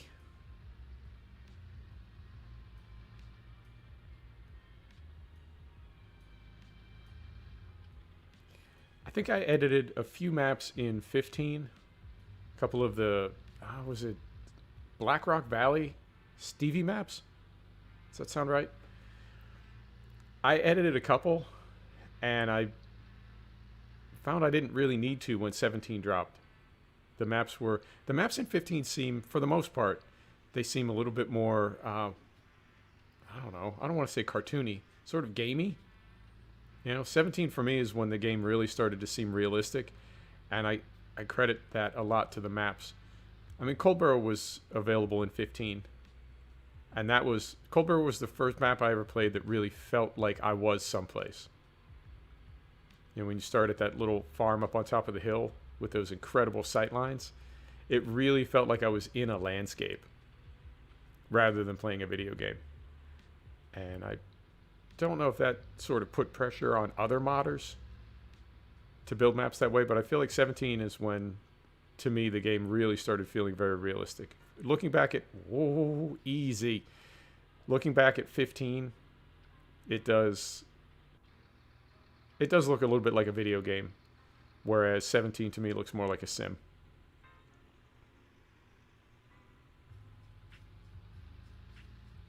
All right, we are really risking it.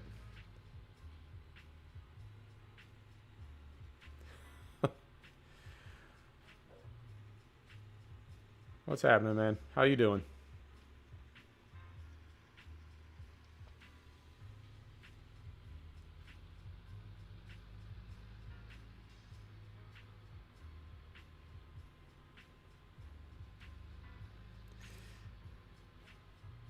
As long as we can make it up to here, as long as we can make it through this turn, I feel like we'll be okay.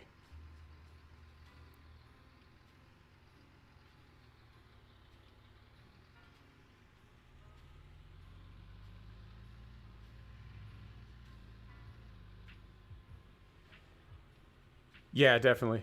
He's truly an artist. The sightlines are the thing that really amazes me with his maps. Now, there's a really nice effect on Greenwich Valley where at night, there's these little towns out in the distance, like on the far, well, not quite the far horizon, but like in the foothills, far, far away. You can't really see them in daylight, but then at night, you can just see the lights in the distance. It's a very subtle effect. It's really, really well done.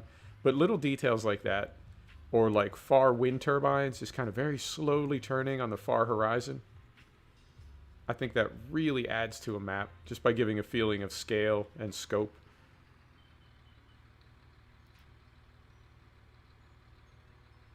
Hang on. No, they are separate. Okay. I saw them sort of flexing a little bit and thought maybe they were able to be folded, but no, we're okay. I may stay third person for this, man. I got to get this episode back on the rails. Everything's coming apart. And this is arguably not the way to do it. Trying to save a trip, and I may be, you know what I'm saying? Causing myself some problems.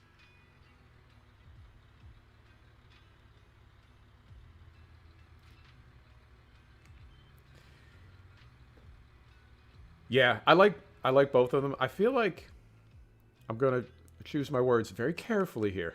Always try to be respectful. I feel like their maps were very similar for a time, and they started to diverge a little bit. That's 7, is it not? 1, 2, 3, 4, 5, 6, 7, 8. Okay. Like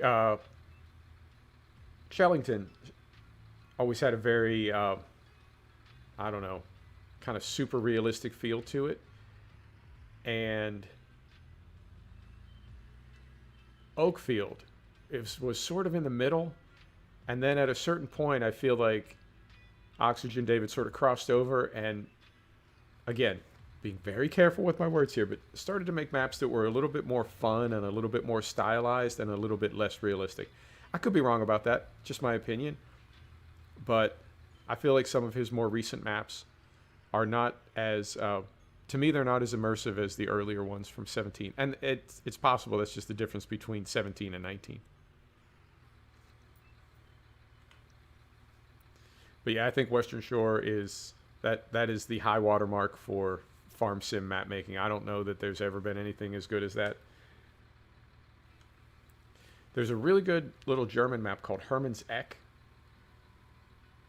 that could be, like if Bullet Bill made a German map, it would look like that.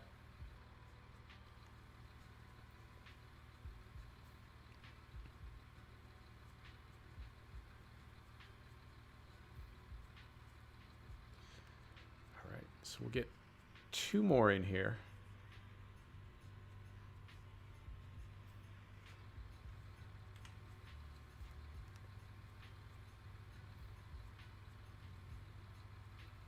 And I'm going to stay third person, at least till we make that turn. At least till we know where we're going.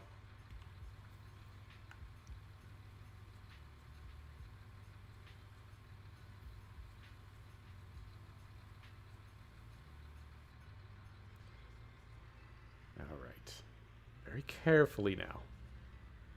Would you do this in real life? I think you would want to. As long as the equipment could handle it, I think you would want to, but I don't know how your council would feel about you doing this.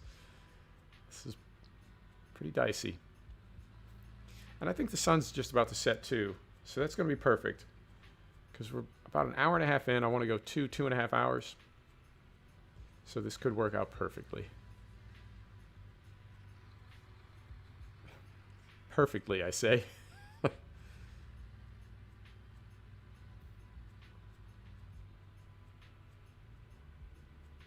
PGR Brewster is an awesome map. It is, it's so detailed and it's really, really atmospheric. I love that map. There are 2, I wouldn't say problems, but there are 2 feelings that I have on that map. One is, it's some of the biggest fields I've ever seen, but they're all incredibly complicated. Like there's no rectangular fields on that whole map.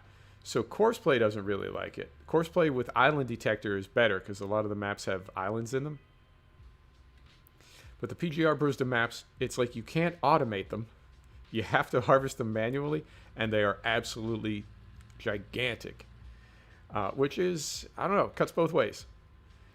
And then the other thing is, it is an incredibly detailed map, and it plays really, really fast, but it's got a ton of detail and a ton of... It's incredibly well made, but the area that it represents is, I have to say, kind of bleak. And there's nothing else moving on the map. There's no traffic, so I always feel like I'm in Chernobyl or something when I'm playing it. Yes, that is exactly it. I feel like I'm playing DayZ when I'm on PGR Brewster. It's an amazing map, and it's so amazing that it like kind of brings me down a little bit because it's just so bleak. But it's an amazing map, and for the level of detail and the textures and how good it looks, it plays really, really fast. I think it would be a fantastic MP map, but you would probably want to have like you and 3 or 7 other people on it. I think that would, I don't know, brighten it up a little bit, add some life to it. But yeah, it is an amazing map, and the may even be made by the same crew, but there's one called Donis Laskowitz that has a very similar look and feel to it, but it's a lot smaller fields. Same quality, though.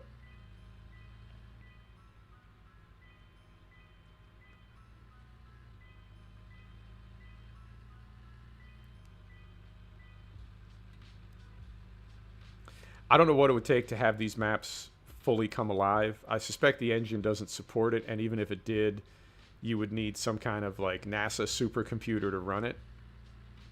But if this was a whole living world with things going on, bad. What would that be like? And I do think we'll get there. I think in time, Farm Sim will have, well, assuming it continues, and I have to think it will, but at some point, I think we will have a fully living world that we get to play in. Right? Like GTA Farm Sim. All right. So right through here. And I'm going to... Oh, close your eyes. Close your eyes. Don't watch me cut through the hedge. I think what I'm going to do is drop this cultivator, back up, get the spreader into the field, and then go back and get the cultivator, or the other way around. because I don't think we can get both of them through the gate at once. So let's do them one at a time. Yeah, Grand Theft Agriculture. Would love to see it. And it will get there, because the thing about, GTA 5 was...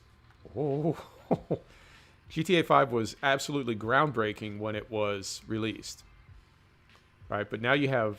I mean, I think Ubisoft is, at the moment... Oh, God. Stand by.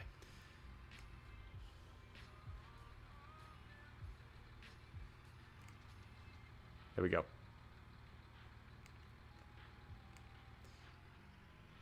We're just going to pivot around that fence post. Check my style. I think GTA 5 was so groundbreaking at the time, but now you've got Ubisoft is known for their cities. Ubisoft makes amazing cities. Right? London in Watch Dogs, the new Watch Dogs, DC in Division 2. So I think there will be a time when having a massive city like that in a game it's just not that big a deal anymore. Everybody does it. But for now, there's only a few companies that can pull it off. But as the technology trickles down, I think in time, those types of living worlds will be present in any video game that takes place in a real world, right? In our world.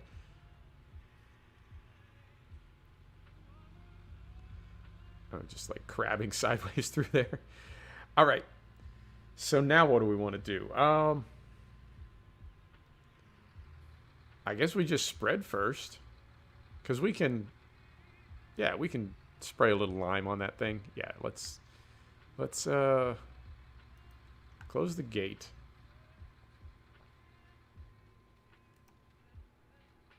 There we go. Close the gate. And we'll head up top. And what time is it? 6:30? Perfect. We'll be finishing right about sunset. We'll head up top. We may spray a little bit of lime on our cultivator where it's sitting right there in the field, but that's not a big deal.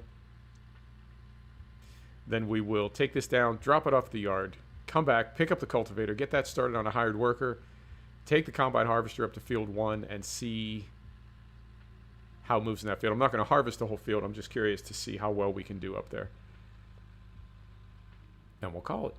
Perfect.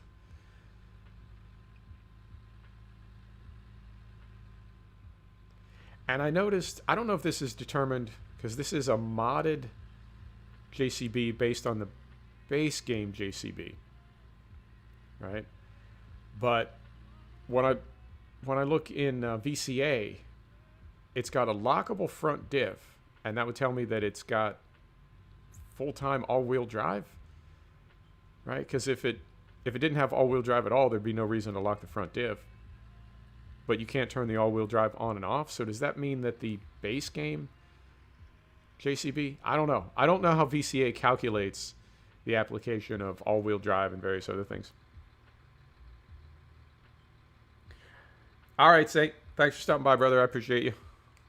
See you next time. And we get that going.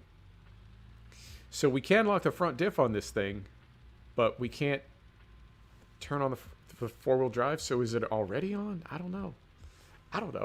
And if it is, where did VCA get that calculation from?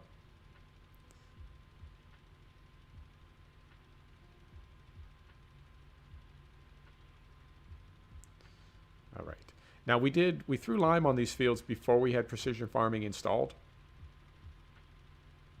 So even though I don't technically have to lime these fields now, I'm just doing everything again. So we sort of get back to the beginning of a cycle. When we plant next spring, hopefully everything is starting from a good baseline. And we can calculate all our yields and everything based on that. Because, I don't know, it's like seasons, right? Like if you fire up seasons halfway through a save game, it gets kind of, doesn't know what to do. So I'm hoping this will sort of reset everything.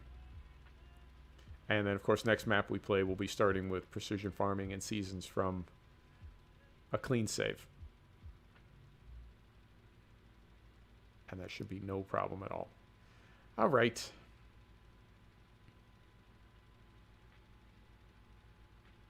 Yeah, I don't know where those... I don't know where those stripes came from. If they continue, right, if we still have them after we plant the field again, at that point I really don't know what to do about them.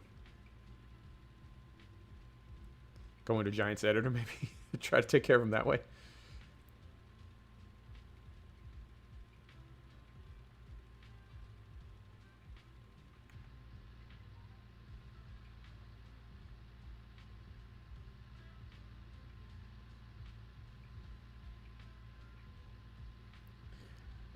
I think we'll be able to do this first person without the GPS. I think so. Ooh. I just noticed how much lime we've been using. We've used a third. Wow, we've used a third just on the headland. Golly.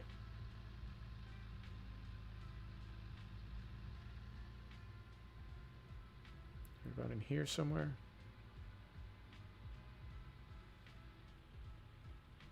Yeah, it's pretty close. All right. So we'll keep this pointed straight and hope for the best.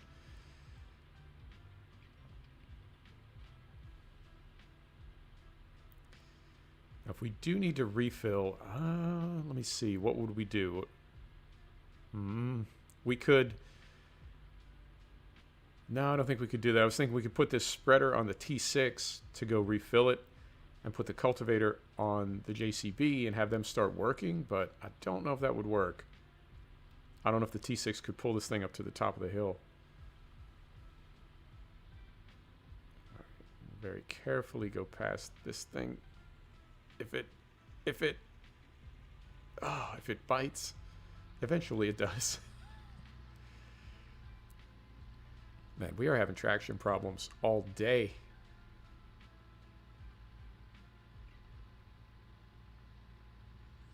Almost positive we're going to have to refill.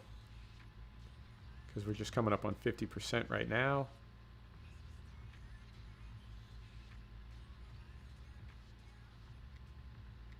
Well, what we can do is use the T6 at least to take this thing down to refill it. Even if we can't pull it with the T6. So we will put the cultivator on the JCB, and then we'll use the New Holland to take that thing down and add more lime to it.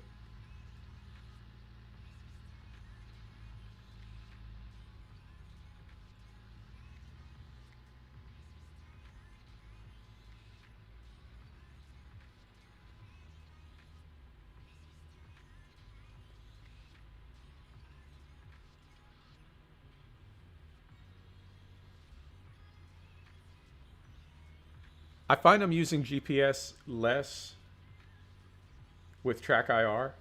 I think because it is so easy to turn around and sort of, very quickly monitor this and keep an eye on where you're going. I'm trying to do that with the thumbstick. I mean, I know it's quick enough, but it just somehow it just works better. I think it works better for me with Track IR, and that makes it more fun to do. And it's certainly more realistic. In terms of immersion. It's just, the physics feels really, really off. I don't know what is going on.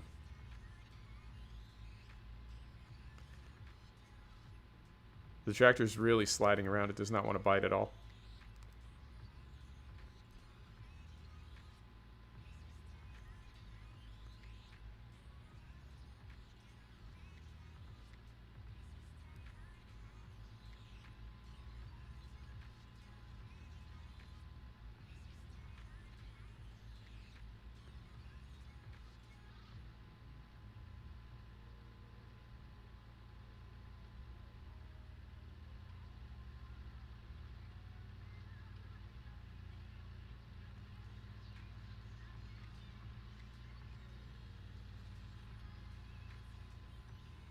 It's a little better up top. I don't know if that's a difference in the field or if it has something to do with momentum. It just feels like it's really tricky to make that turn down at the bottom. I don't know what happened there. Why did that...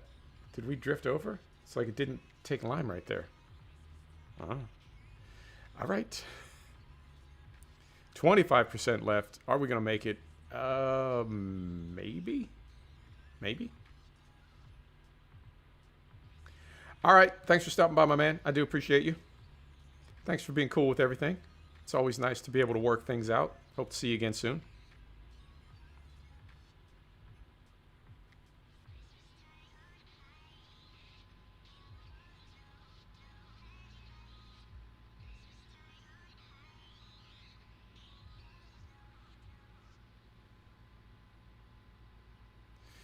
And this. Oh, cannot wait. I don't know what's going on. I think my the right button on my mouse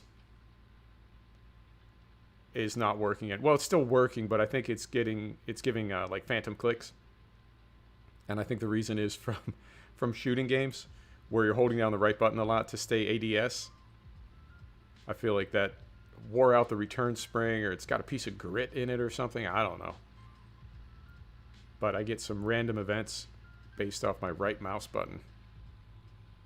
It's crazy that this stuff is all disposable. It's such amazing technology. It's got all these features and it's so cool, and then it wears out and we just throw it away. There's no way to fix it. I mean, you can blow air through it or try to blow some contact cleaner into it or something, but for the most part, when a piece of technology wears out, you just throw it away, get another one. So we'll see. Worst case scenario, of course, is if I get another mouse and it's doing exactly the same thing.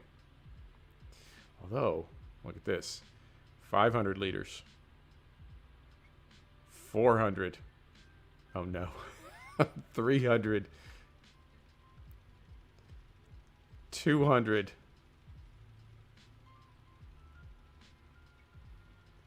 You know what, Livestream?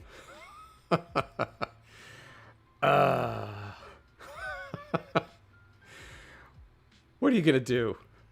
What are you going to do? You got to laugh. That is fantastic. All right, so we will...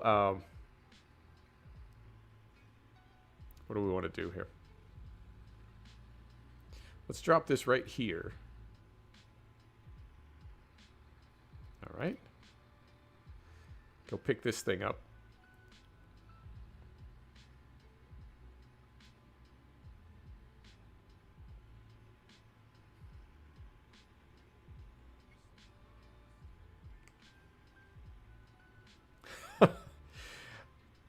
Oh, it's unbelievable. Best, worst live stream ever.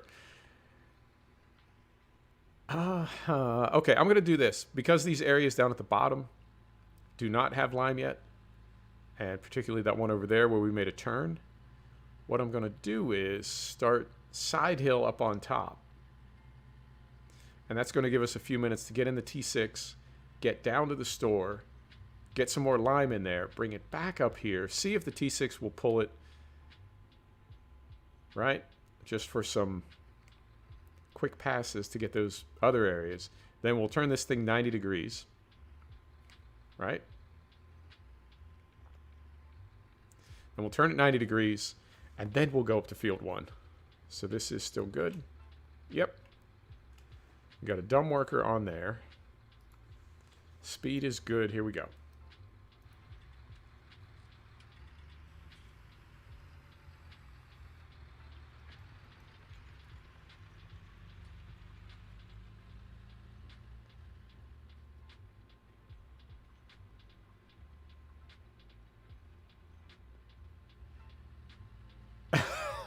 It made it, oh, what was that, about 50 feet?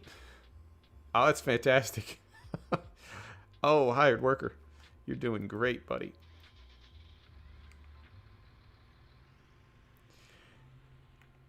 You know, there's things in this life to get upset about, but not in a video game.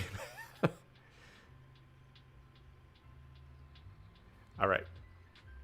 JK, LOL. Now we're going to start our hired worker. This is what I meant. I don't know what you were thinking. Block by an object. Oh, game. What are you doing to me, man?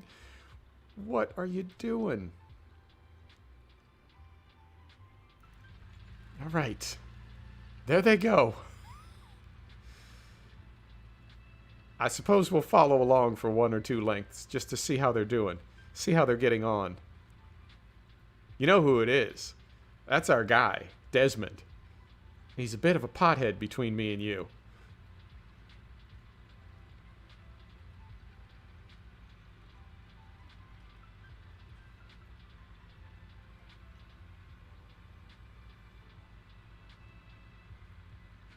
Just tried precision farming. What do you think of it?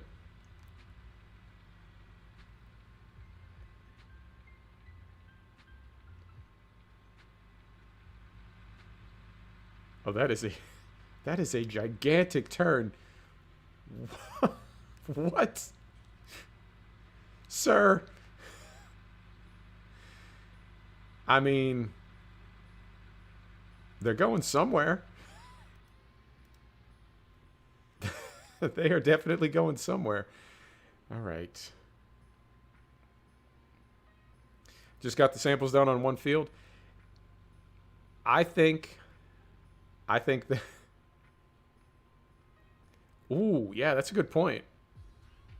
That's a good point. Now, somebody at some point is going to have a modded sample taker that is a lot bigger.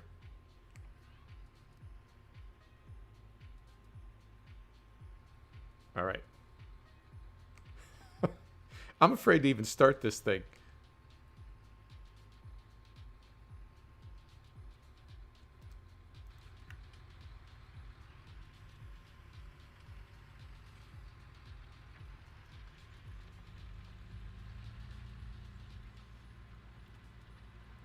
And the only reason we want our hired worker workering is so we can go refill the lime spreader to cover that last little tiny bit that didn't get done.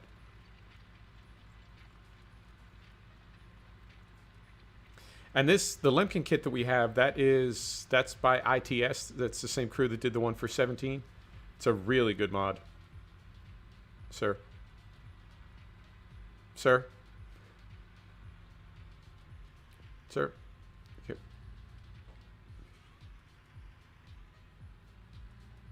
There he is. All right, so this side seems to be okay.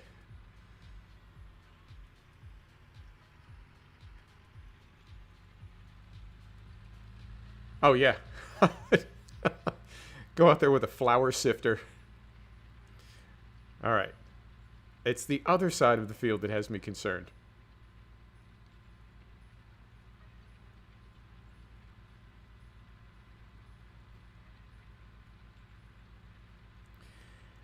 You know, I did place one of those, and we're watching a hired worker right now. I don't know. Better? The same. Better? The same. It says 11%. How they came up with that number, who knows? I think if the... Sweet Jesus, sir! What is down here that is, like, appealing to them? Oh, you're making the loop. It says it makes them more accurate. I mean, how would we tell? How would we even notice if the workers are more accurate? It's like saying, I found it to be much more comfortable when I wasn't on fire anymore. Well, yeah, but I mean, that's definitely a relative measurement at that point. So it makes them more accurate, and it makes them 11% faster. But I typically keep my cruise control turned down so far. You know, try to move at a realistic speed. So I don't know. I mean, I don't think it hurts anything. But the big one is 40 grand. The bigger of the two buildings is 40 grand. All right, I'm going to risk it. Let's go get in the T6. Let's try to save this episode for like the 4th time.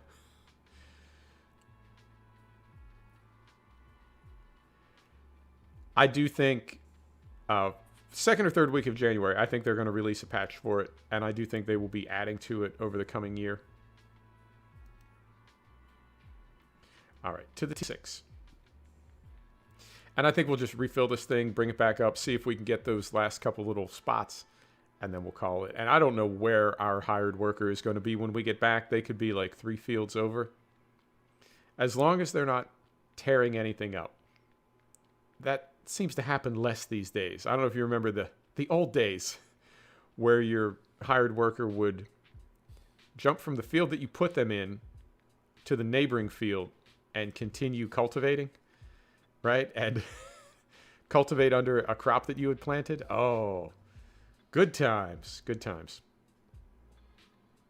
Here we go. So we'll drop this thing. Some streamers said they're... Yeah, I think so. I don't have a problem with this new model they're going to. If they want to make this a long haul game, you know, a truck sim kind of game that where the title is around for years, and they just patch it up and release DLC for it, I think that's fine.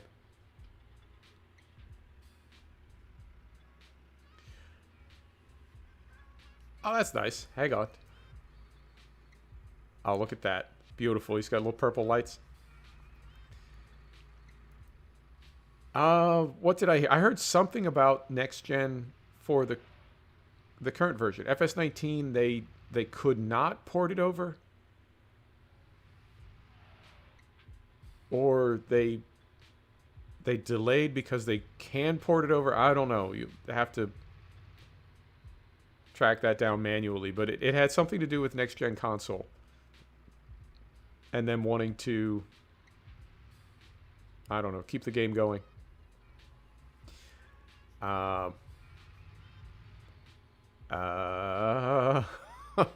Nervous.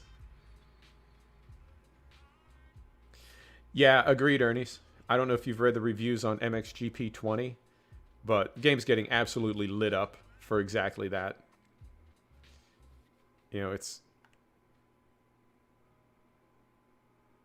Huh. You know...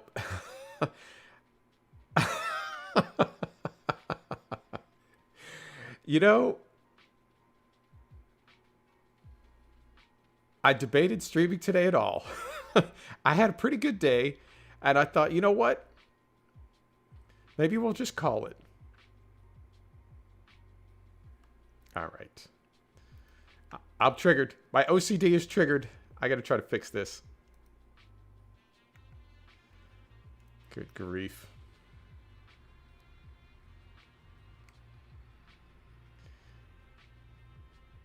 I mean... Hang on. I'm good. Oh, no, I can't even do that. Because if I go to that other menu, it's going to immediately say saving game content.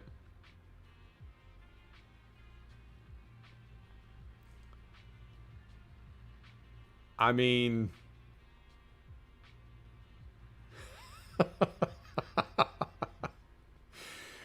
Close your eyes. We're driving through this hedge. Of course we are. I don't think we're really focused on immersive, realistic gameplay at this point. All right. Just going to park that right there. I'll fix this all off camera. And when I say fix it all off camera, I mean I'll delete the save game, and when we come back, we'll be on the Western Shore. There you go. It's all fixed. Now, I do want to keep 19 going. But we may hop in a new map. I really like this map, but I feel like it is... it's not too tight, I have to stress. Taking some 19 mods back to 17. That is awesome. That is really, really cool. I wouldn't even think to do that. That is extremely creative. Good for them. All right. Oh, that's nice. Nice lighting right there. Oh, hang on. Let's, you know, this would look great in black and white. Let's turn that off. Yeah. Not a bad looking game. Yeah, I think we'll mix in 19. And we'll stay on this map. I've only done a few episodes. I don't want to quit this map. But I think we'll stay one map 19 and we'll do Western Shore on 17 and mix it up during the week. That looks really nice in this light. It's a really nice render. I feel like this game looks so much better in the morning and evening than it does at noon when it's all washed out. All right. We're going to save this episode. I keep saying that, and then something else goes wrong. All right, let's go refill this thing. We'll come back and hit those last couple spots, and then we'll call it. Where's my gin and tonic at?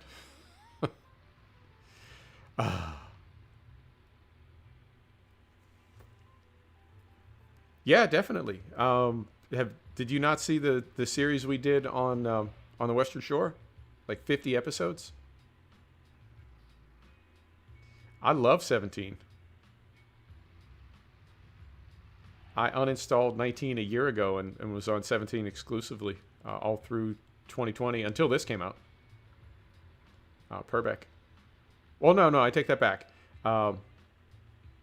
Purbeck was out for a minute, but I wanted to get back into 19 for precision farming. I wanted to get used to it, and the first map that I saw was Purbeck. Yeah, Fried, I'm all about 17. 17 with realism. And we did, I played Western Shore, I want to say the day it dropped last December, January. I played it and just immediately fell in love. I think it's a perfect map. I've never seen a map like it. Oh yeah, check it out. Western Shore series. And we tried to play as realistically as possible. And it was 50 episodes representing about 200 hours of gameplay. So it was probably 25 hours on the channel and then another 175 off camera. And that was one of the things that was finally kind of wearing me down, was I was spending like 4 or 5 or 6 hours off camera for every 25 to 30 minute episode. And it just got to be a bit difficult to handle. But yeah, Western Shore is my favorite map ever.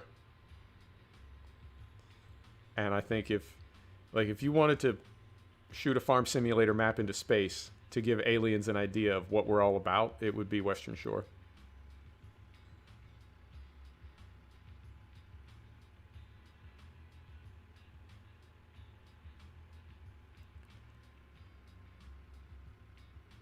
Fried, I use more realistic. I use Gearbox.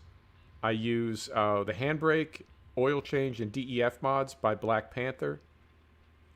I use, I'm trying to remember off the top of my head, I use the terrain control, the 3 terrain controls. I use SkySwap and the SkySwap add-on, carefully. And what else?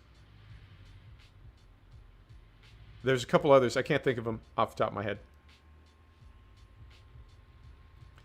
Agra OC. Stingray, are you kidding? That is the most obscure map, and I love it.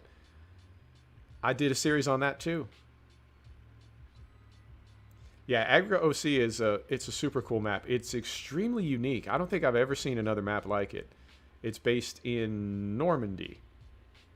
And it could be the only... Well, no, there's other French maps, but it's the only French map I've ever seen that looks like that. Yeah, Agra OC is amazing, and it has been converted to seasons, if you're into that sort of thing. So we're going to go here. 2, 3, 4, 5, 6. And Fried, if there are any realism mods that you can't find, because I want to say Gearbox and more realistic, the best place to get them is GitHub. I think you can get them on the mod hub, but they haven't been updated in a while. But they're still being, I think, still being updated on the GitHub. The GitHub. That's so boomer. It's on the Facebook. I think the best version of them, most recent version, is going to be on GitHub. So if you can't track them down, let me know. I'll either send you a link to the GitHub, again, the GitHub, or I will just throw them on Google Drive for you.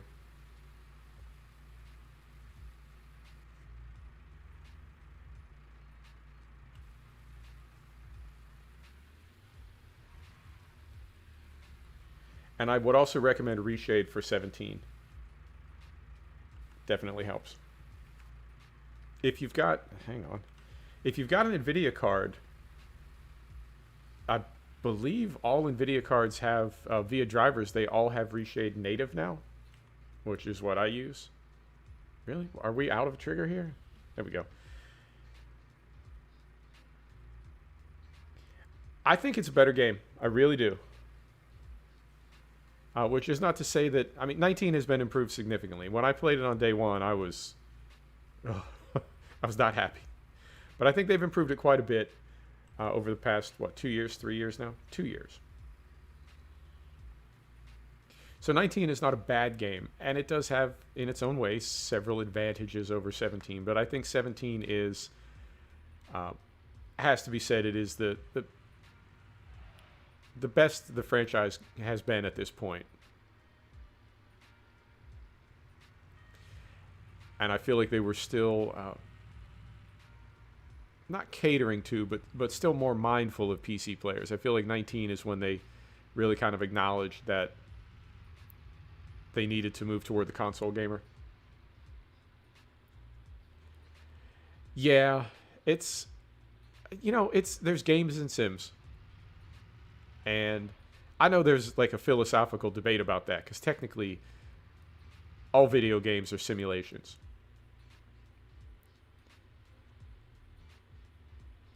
Yeah, good point, Stingray. If you've got mods that you like, Fried, you do need to drop in an XML to make them more realistic compatible. And there's plenty of pages that'll help you out with that. But if you get stuck on it, just grab me in Discord and I'll talk you through it.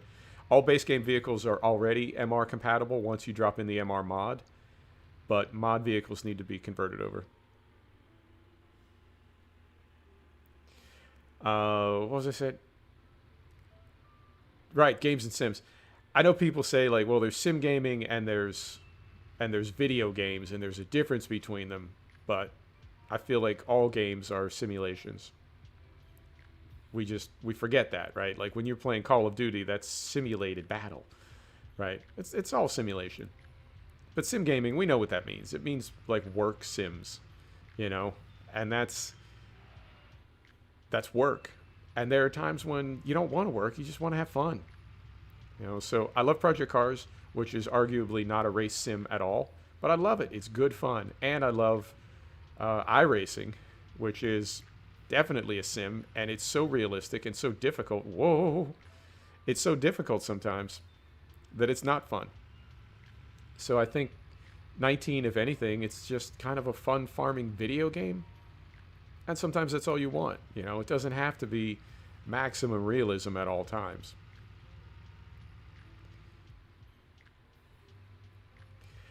Yeah, I mean, more realistic is...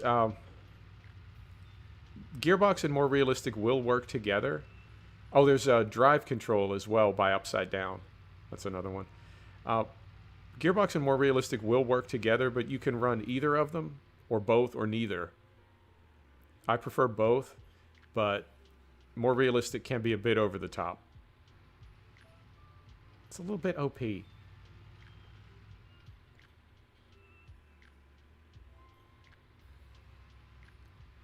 Yeah, of course, Stingray. More than welcome. Thank you for asking, though. I do appreciate that. Yeah, I think it has to do with the types of people that are in the farm sim community.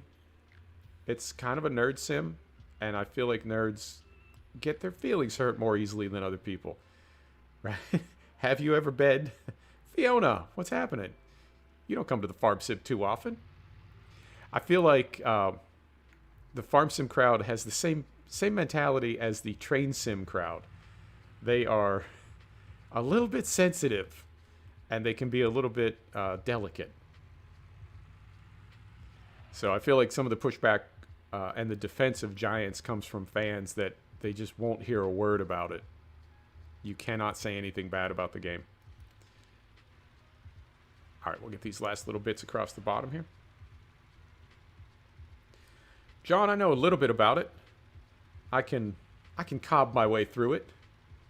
Might be able to help you. If not, Freddie in the Discord knows a lot about it. He can help you out. All right, so here's my thought. I was going to wrap up, but it just got super busy. There's like 10 people in here now for my small channel. That's a big crowd. So let's do this. Let's turn the lights off here. Sir? Let's turn that off. Hey, no worries, Fiona.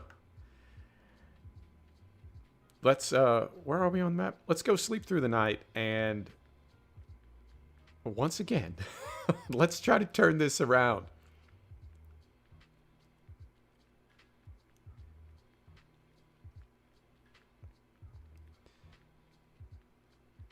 Yeah, the map makers I find in particular are super helpful with stuff like that.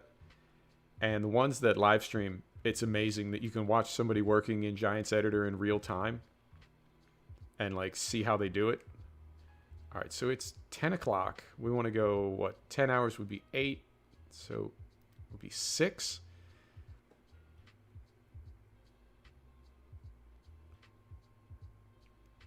$15,000 for vehicle leasing. Sweet monkey.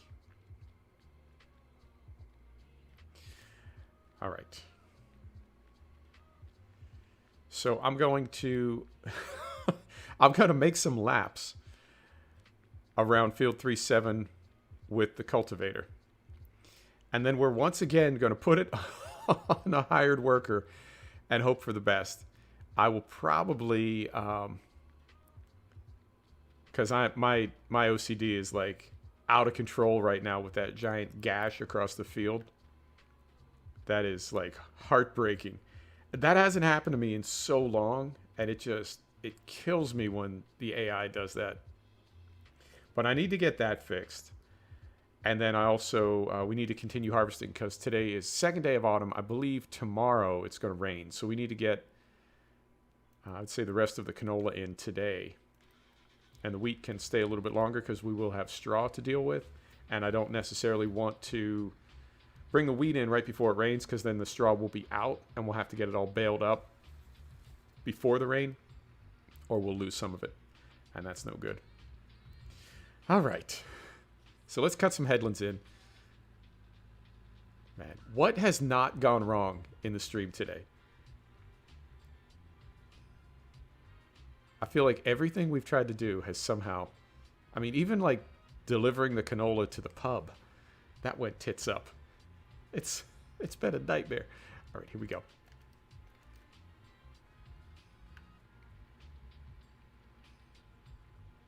Now, in fairness, we could have put this on course play. And the reason I didn't want to was I wanted them working up at one end of the field so we could take the T6 down, refill the lime spreader, and be back before they got down to where we were working. But this is the next best thing. We'll be okay. Carefully around the tree. Exactly. See, that's that positive attitude, Anders. Every crisis is an opportunity. Been a lot of things that have come my way in my life unexpectedly, and had things worked out the way I thought they would, right? I never would have been there in the first place. So it's all good. The worst thing that happens to me today is problems in a video game. I would consider myself lucky. All right, so we'll get this lined up. Not realistic to be cutting in a headland first, but we got to make exceptions with our extremely questionable AI.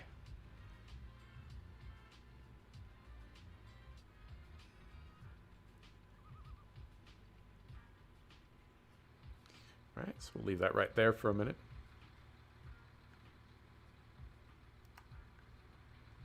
Close that. I love it. It took me, I don't know, probably 7 or 8 hours to get those light bars up there and get them working.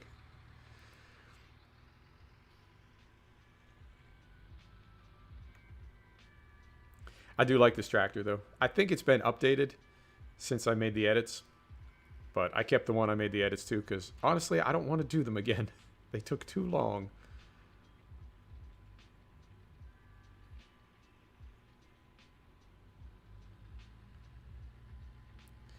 Arguably too tight a turn to make with this cultivator. Would have snapped the tines off it.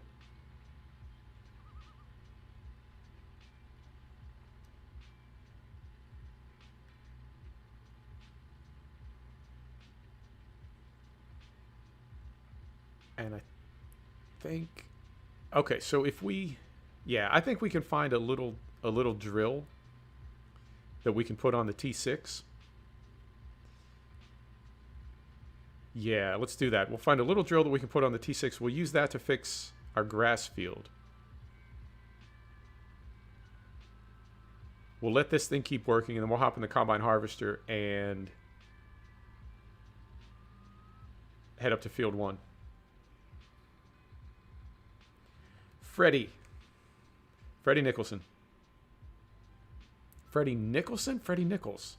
Freddie Nicholson. Now I have to look. I don't want to tell you. I mean, it's the only Freddie in there that I know of, but I don't want to say his name wrong. People's names are important.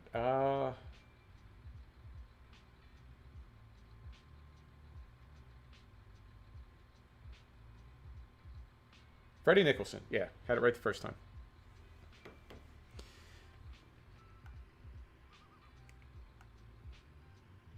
And he's in the UK, so I think, yeah, you're in that part of the world, time zone wise. Or are you in the US?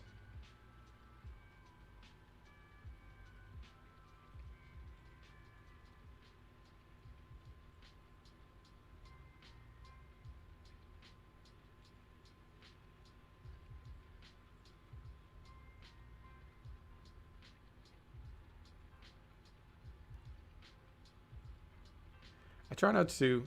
Oh, you're in the US? I'm sorry, I was thinking of somebody else. I try not to do a lot of streams or videos on the farm at night because I know it is, I mean, it's, well, dark. I know it's dark, but I think the game looks good at night. I like the lighting on the tractors. It's a little bit more dramatic as well, a little bit more kind of atmospheric. All right. So we get that going and that. Beautiful.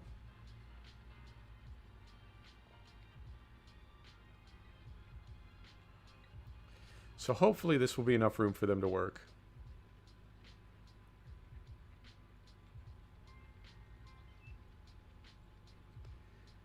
And our grass bales are done. They are silage now because they had 3 hours to go when we started. That was yesterday in game. So they're definitely done. We could sell some of those if we had to. We got 30 grand, so I don't think we do at the moment, but if we go broke, we can always sell some of those. And I think we got about 10,000 per trailer. I will use a dolly trailer next time. It's just too tight. Even with the small Flegel trailer, it's just too tight to get down there. With that trailer, we'll need to use a dolly.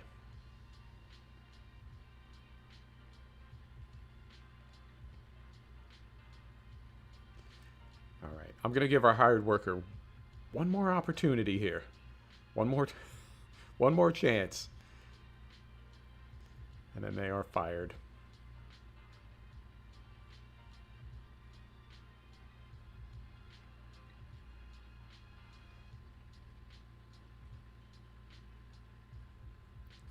That's enough room for them to make a turn. That has to be. All right. And I'm going to... let's go straight across one time, just to make it easier for them. So we'll get on 270 exactly. Drop that.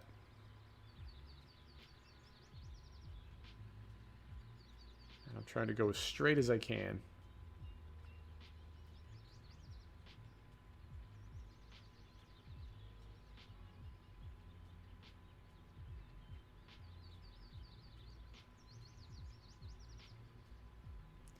Do they need more room on this side? I mean, that's...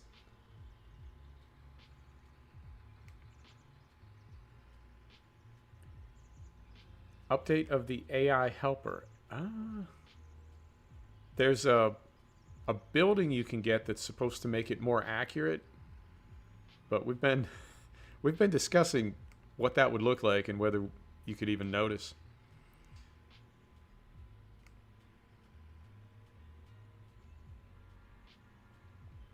Haven't played in a month. I took a year off from it, almost a year, and I'm glad I did. All right, blocked by an object. Let's pull a little further forward. Try it down. There we go.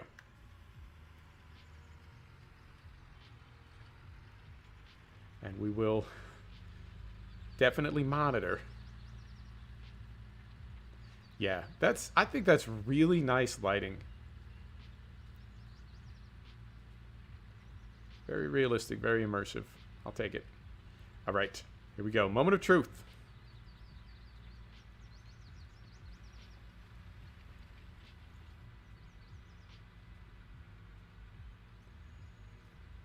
that seems to be adequate.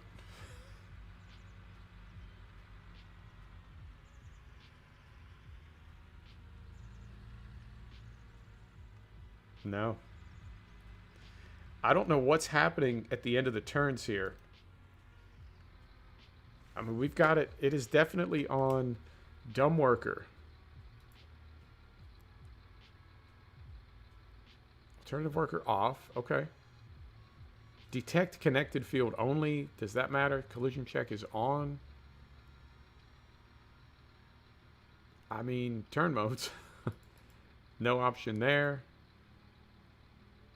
Yeah, I don't know. I don't know what's going on. I mean, I don't want to do all this manually. Let's see if we just cut more headland. The active side.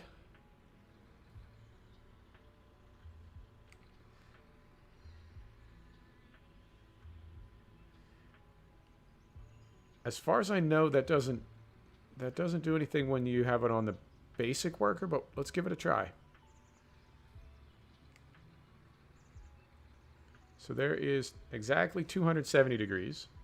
We'll flip that. See how they do.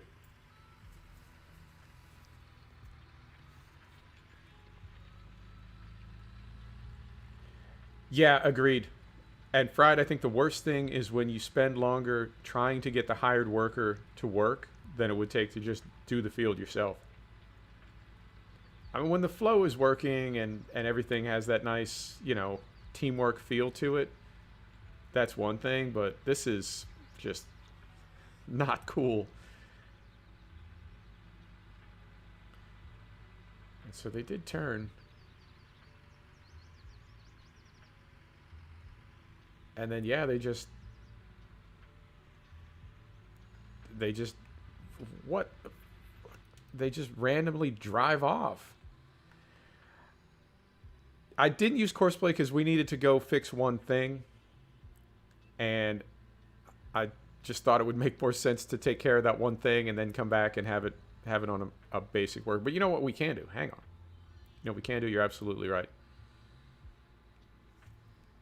So if we go down here, it's going to go over some of the same areas twice, but that's a fantastic idea. Oh, who knows? Who knows? And I think we may be in kind of a gap as far as hot fixes. I think we may not see any hot fixes this year, even if it's something that needs a hot fix. You know what I mean? People are out of the office. They're done with it. All right, so if we go right here, we are at the gate. This is where we want to end. Turn this on. This is field 3-7. So we're going to do field work. We're going to course generate field 3-7. Current vehicle starting headland, yes. 2 passes, 3 passes. Start with up and down rows, no islands. 4. Right. Generate a course for me. Thank you very much. And we're going to start.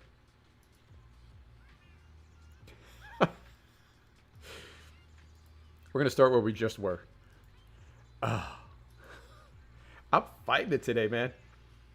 I am absolutely fighting it.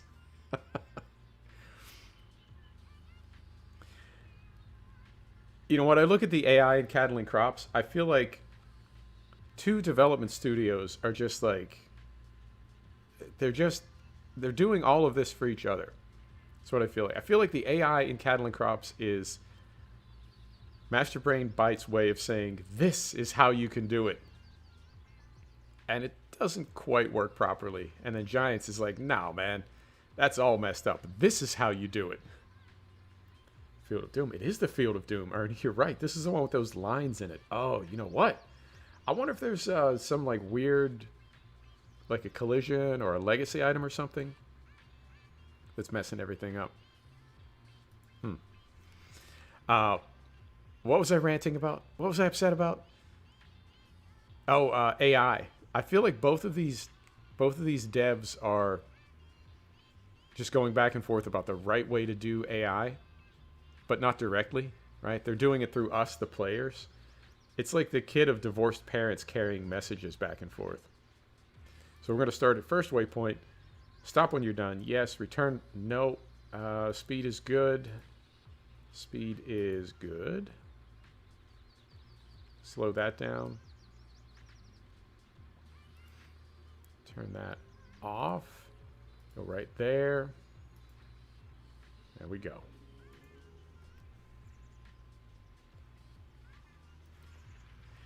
Yeah, Anders, I think it looks great. I like this game in the mornings. But I think bottom line is AI is just very difficult to pull off on this engine, or perhaps in this type of sim. It seems like something, right? Like, oh, just do this, right? Deedly doot, Bob's your uncle, and you're done. But then I see the AI in truck sim, in ETS, getting all screwed up.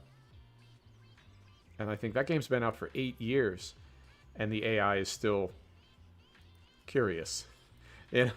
So it's not that easy. It can't be, or these devs would have it sorted out. It's a big ask, as they say. All right. So we're going to take this down to the farm and park it up. And then we're going to go get a drill and fix field 3-7. No, 4-0. I know it's not that big a deal. And it's not going to grow today. And it's really, but it seriously has me triggered. Because I was just thinking, before we started to head down to the store, I was just thinking, I remember the bad old days when the AI would like destroy your farm. And it hasn't happened to me for a long time, and by the time we got back, it had happened. So that is some timing.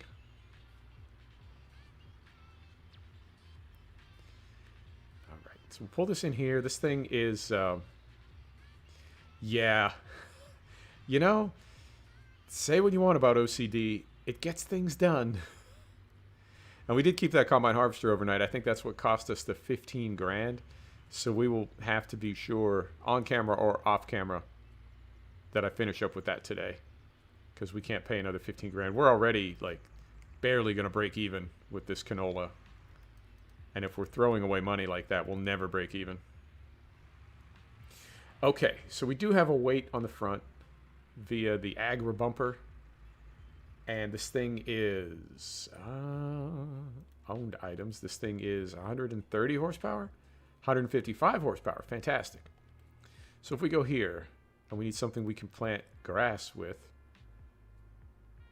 85 horsepower, we could use that. We could. But what's a little fancier? This is 165. Can't use that. 130.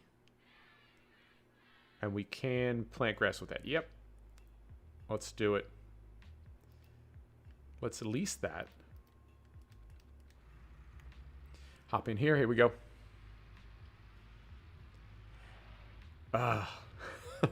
This is how my day is going. So I'm thinking now, once we have this thing rented, because essentially right now we have it rented just to fix that one strip across the grass field. But what if I told you we could bring it over to field 3-7 and put in winter canola? Right? We'd be getting much better value for the leasing fee.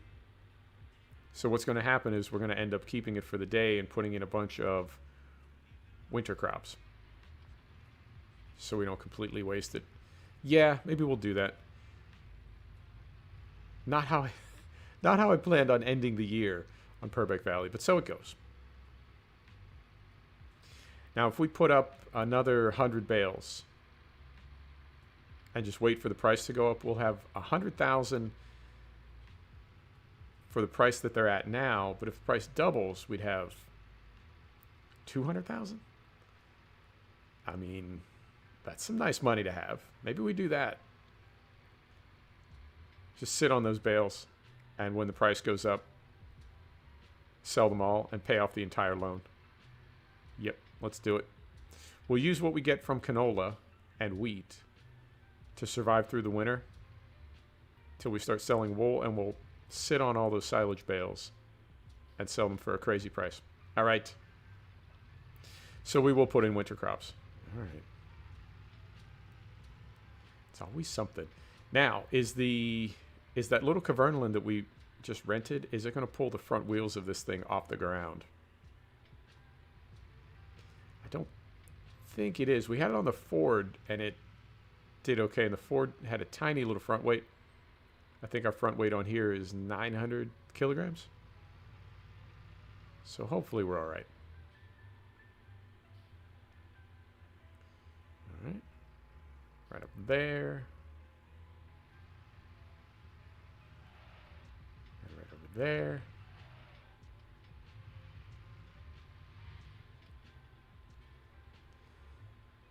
While we're here, we're okay on fuel. We are okay on fuel. Fantastic.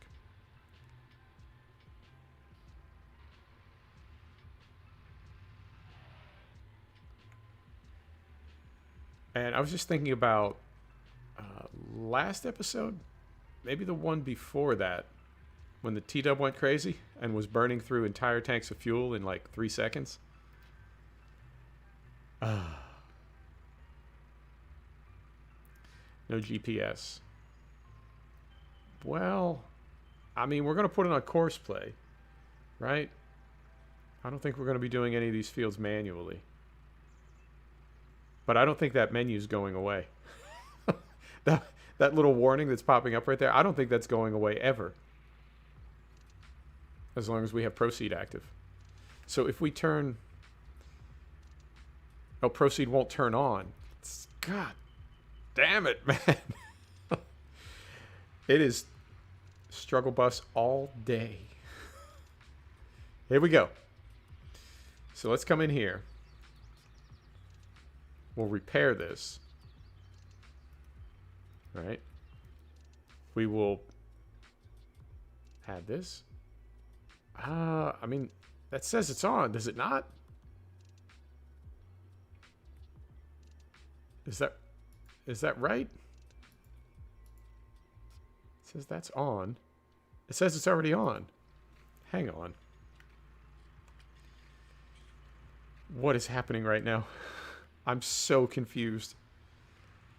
So it says we have GPS on this tractor. You have to activate it. Thank you.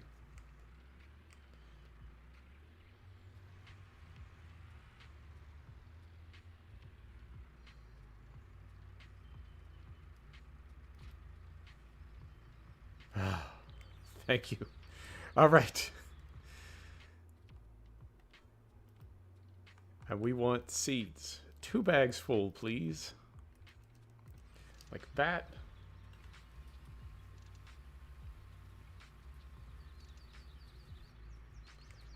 And like that. And that'll just about fill it. All right.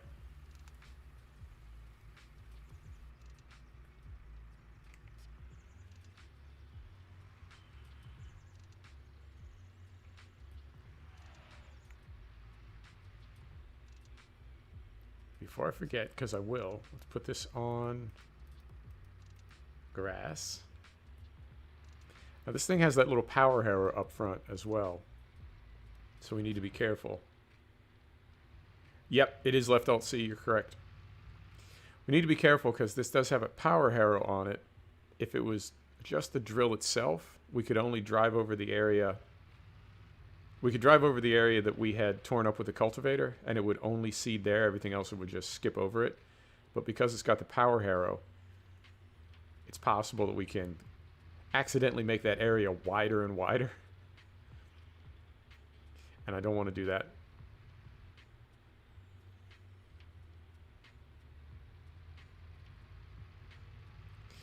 So we will get this done and set the T6 aside. And we will put in winter crops with it.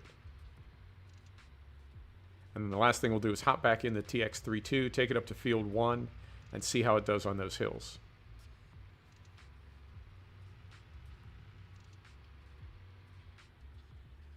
Carefully.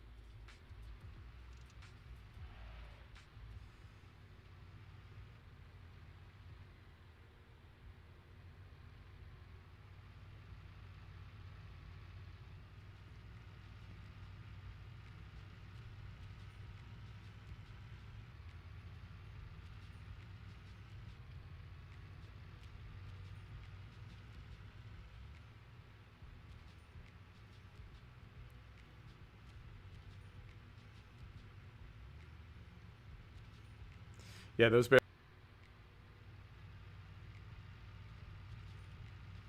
But I do want to sit on them. And we'll turn those off. Yep, lights are off.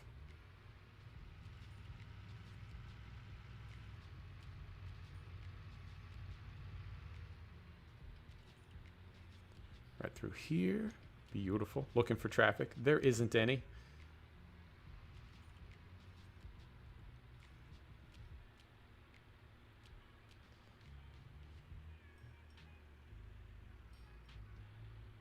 Right about there.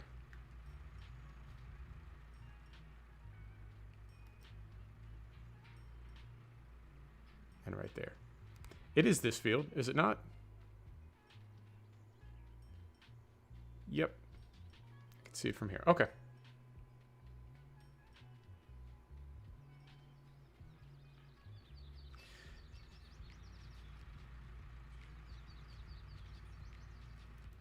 There we are.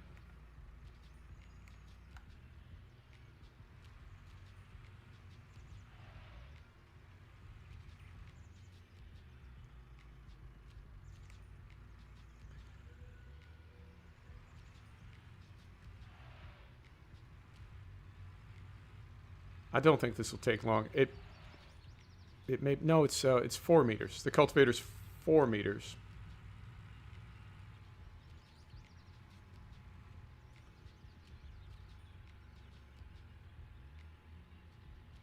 New Holland penknife is the T6 175. Penknife. I don't know what that means. I mean, I know what a penknife is, but in that context, I don't know what you mean. Forward. So we're going to drop that. Here we go. I think we're going to have some little divots in this field. I feel like there's some... Is that... Really? God, I'm striking out all over, man. So I want to say Proceed is activated. Because it's... Yeah, we got tram lines in, but we don't have the Proceed menu. Is there a way to turn that on? I want to say that in the Proceed menu is on all the time. Right? But it's not on right now because we couldn't get it on before. Yeah. Oh, my goodness. What has not gone wrong tonight? Proceed was not on. Yeah, I thought the Proceed menu popped up immediately when you had a Proceed. So we've got Proceed toggle mouse cursor.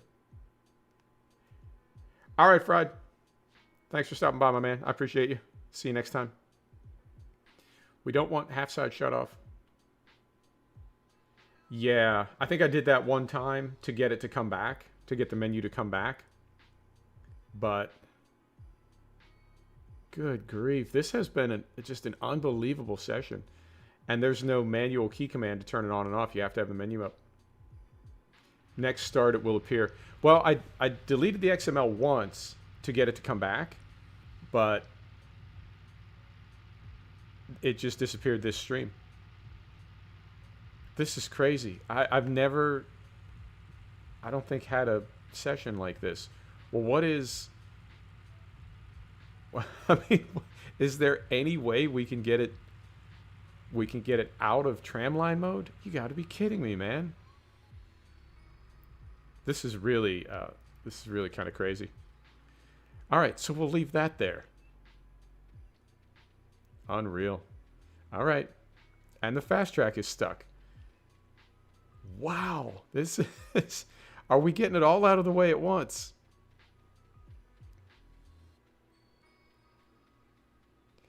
I think I'm going to call it.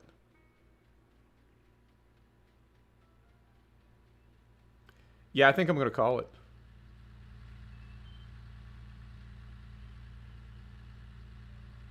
It seems safer at this point to just call it. I mean,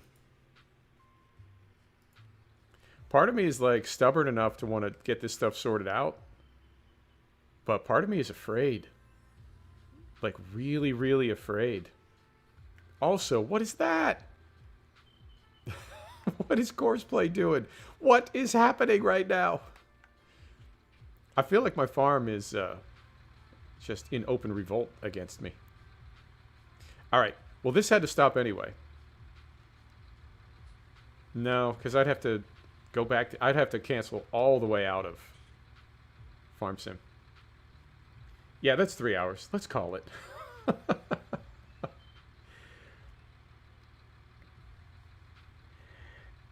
I feel like there should be a command to bring the menu up and down, because at the moment we don't have the menu, and the only... Well, I mean, maybe there's a bigger problem than that, but at the moment we don't have the menu, and I do have to close out of the game, delete the XML file, and then it'll be there.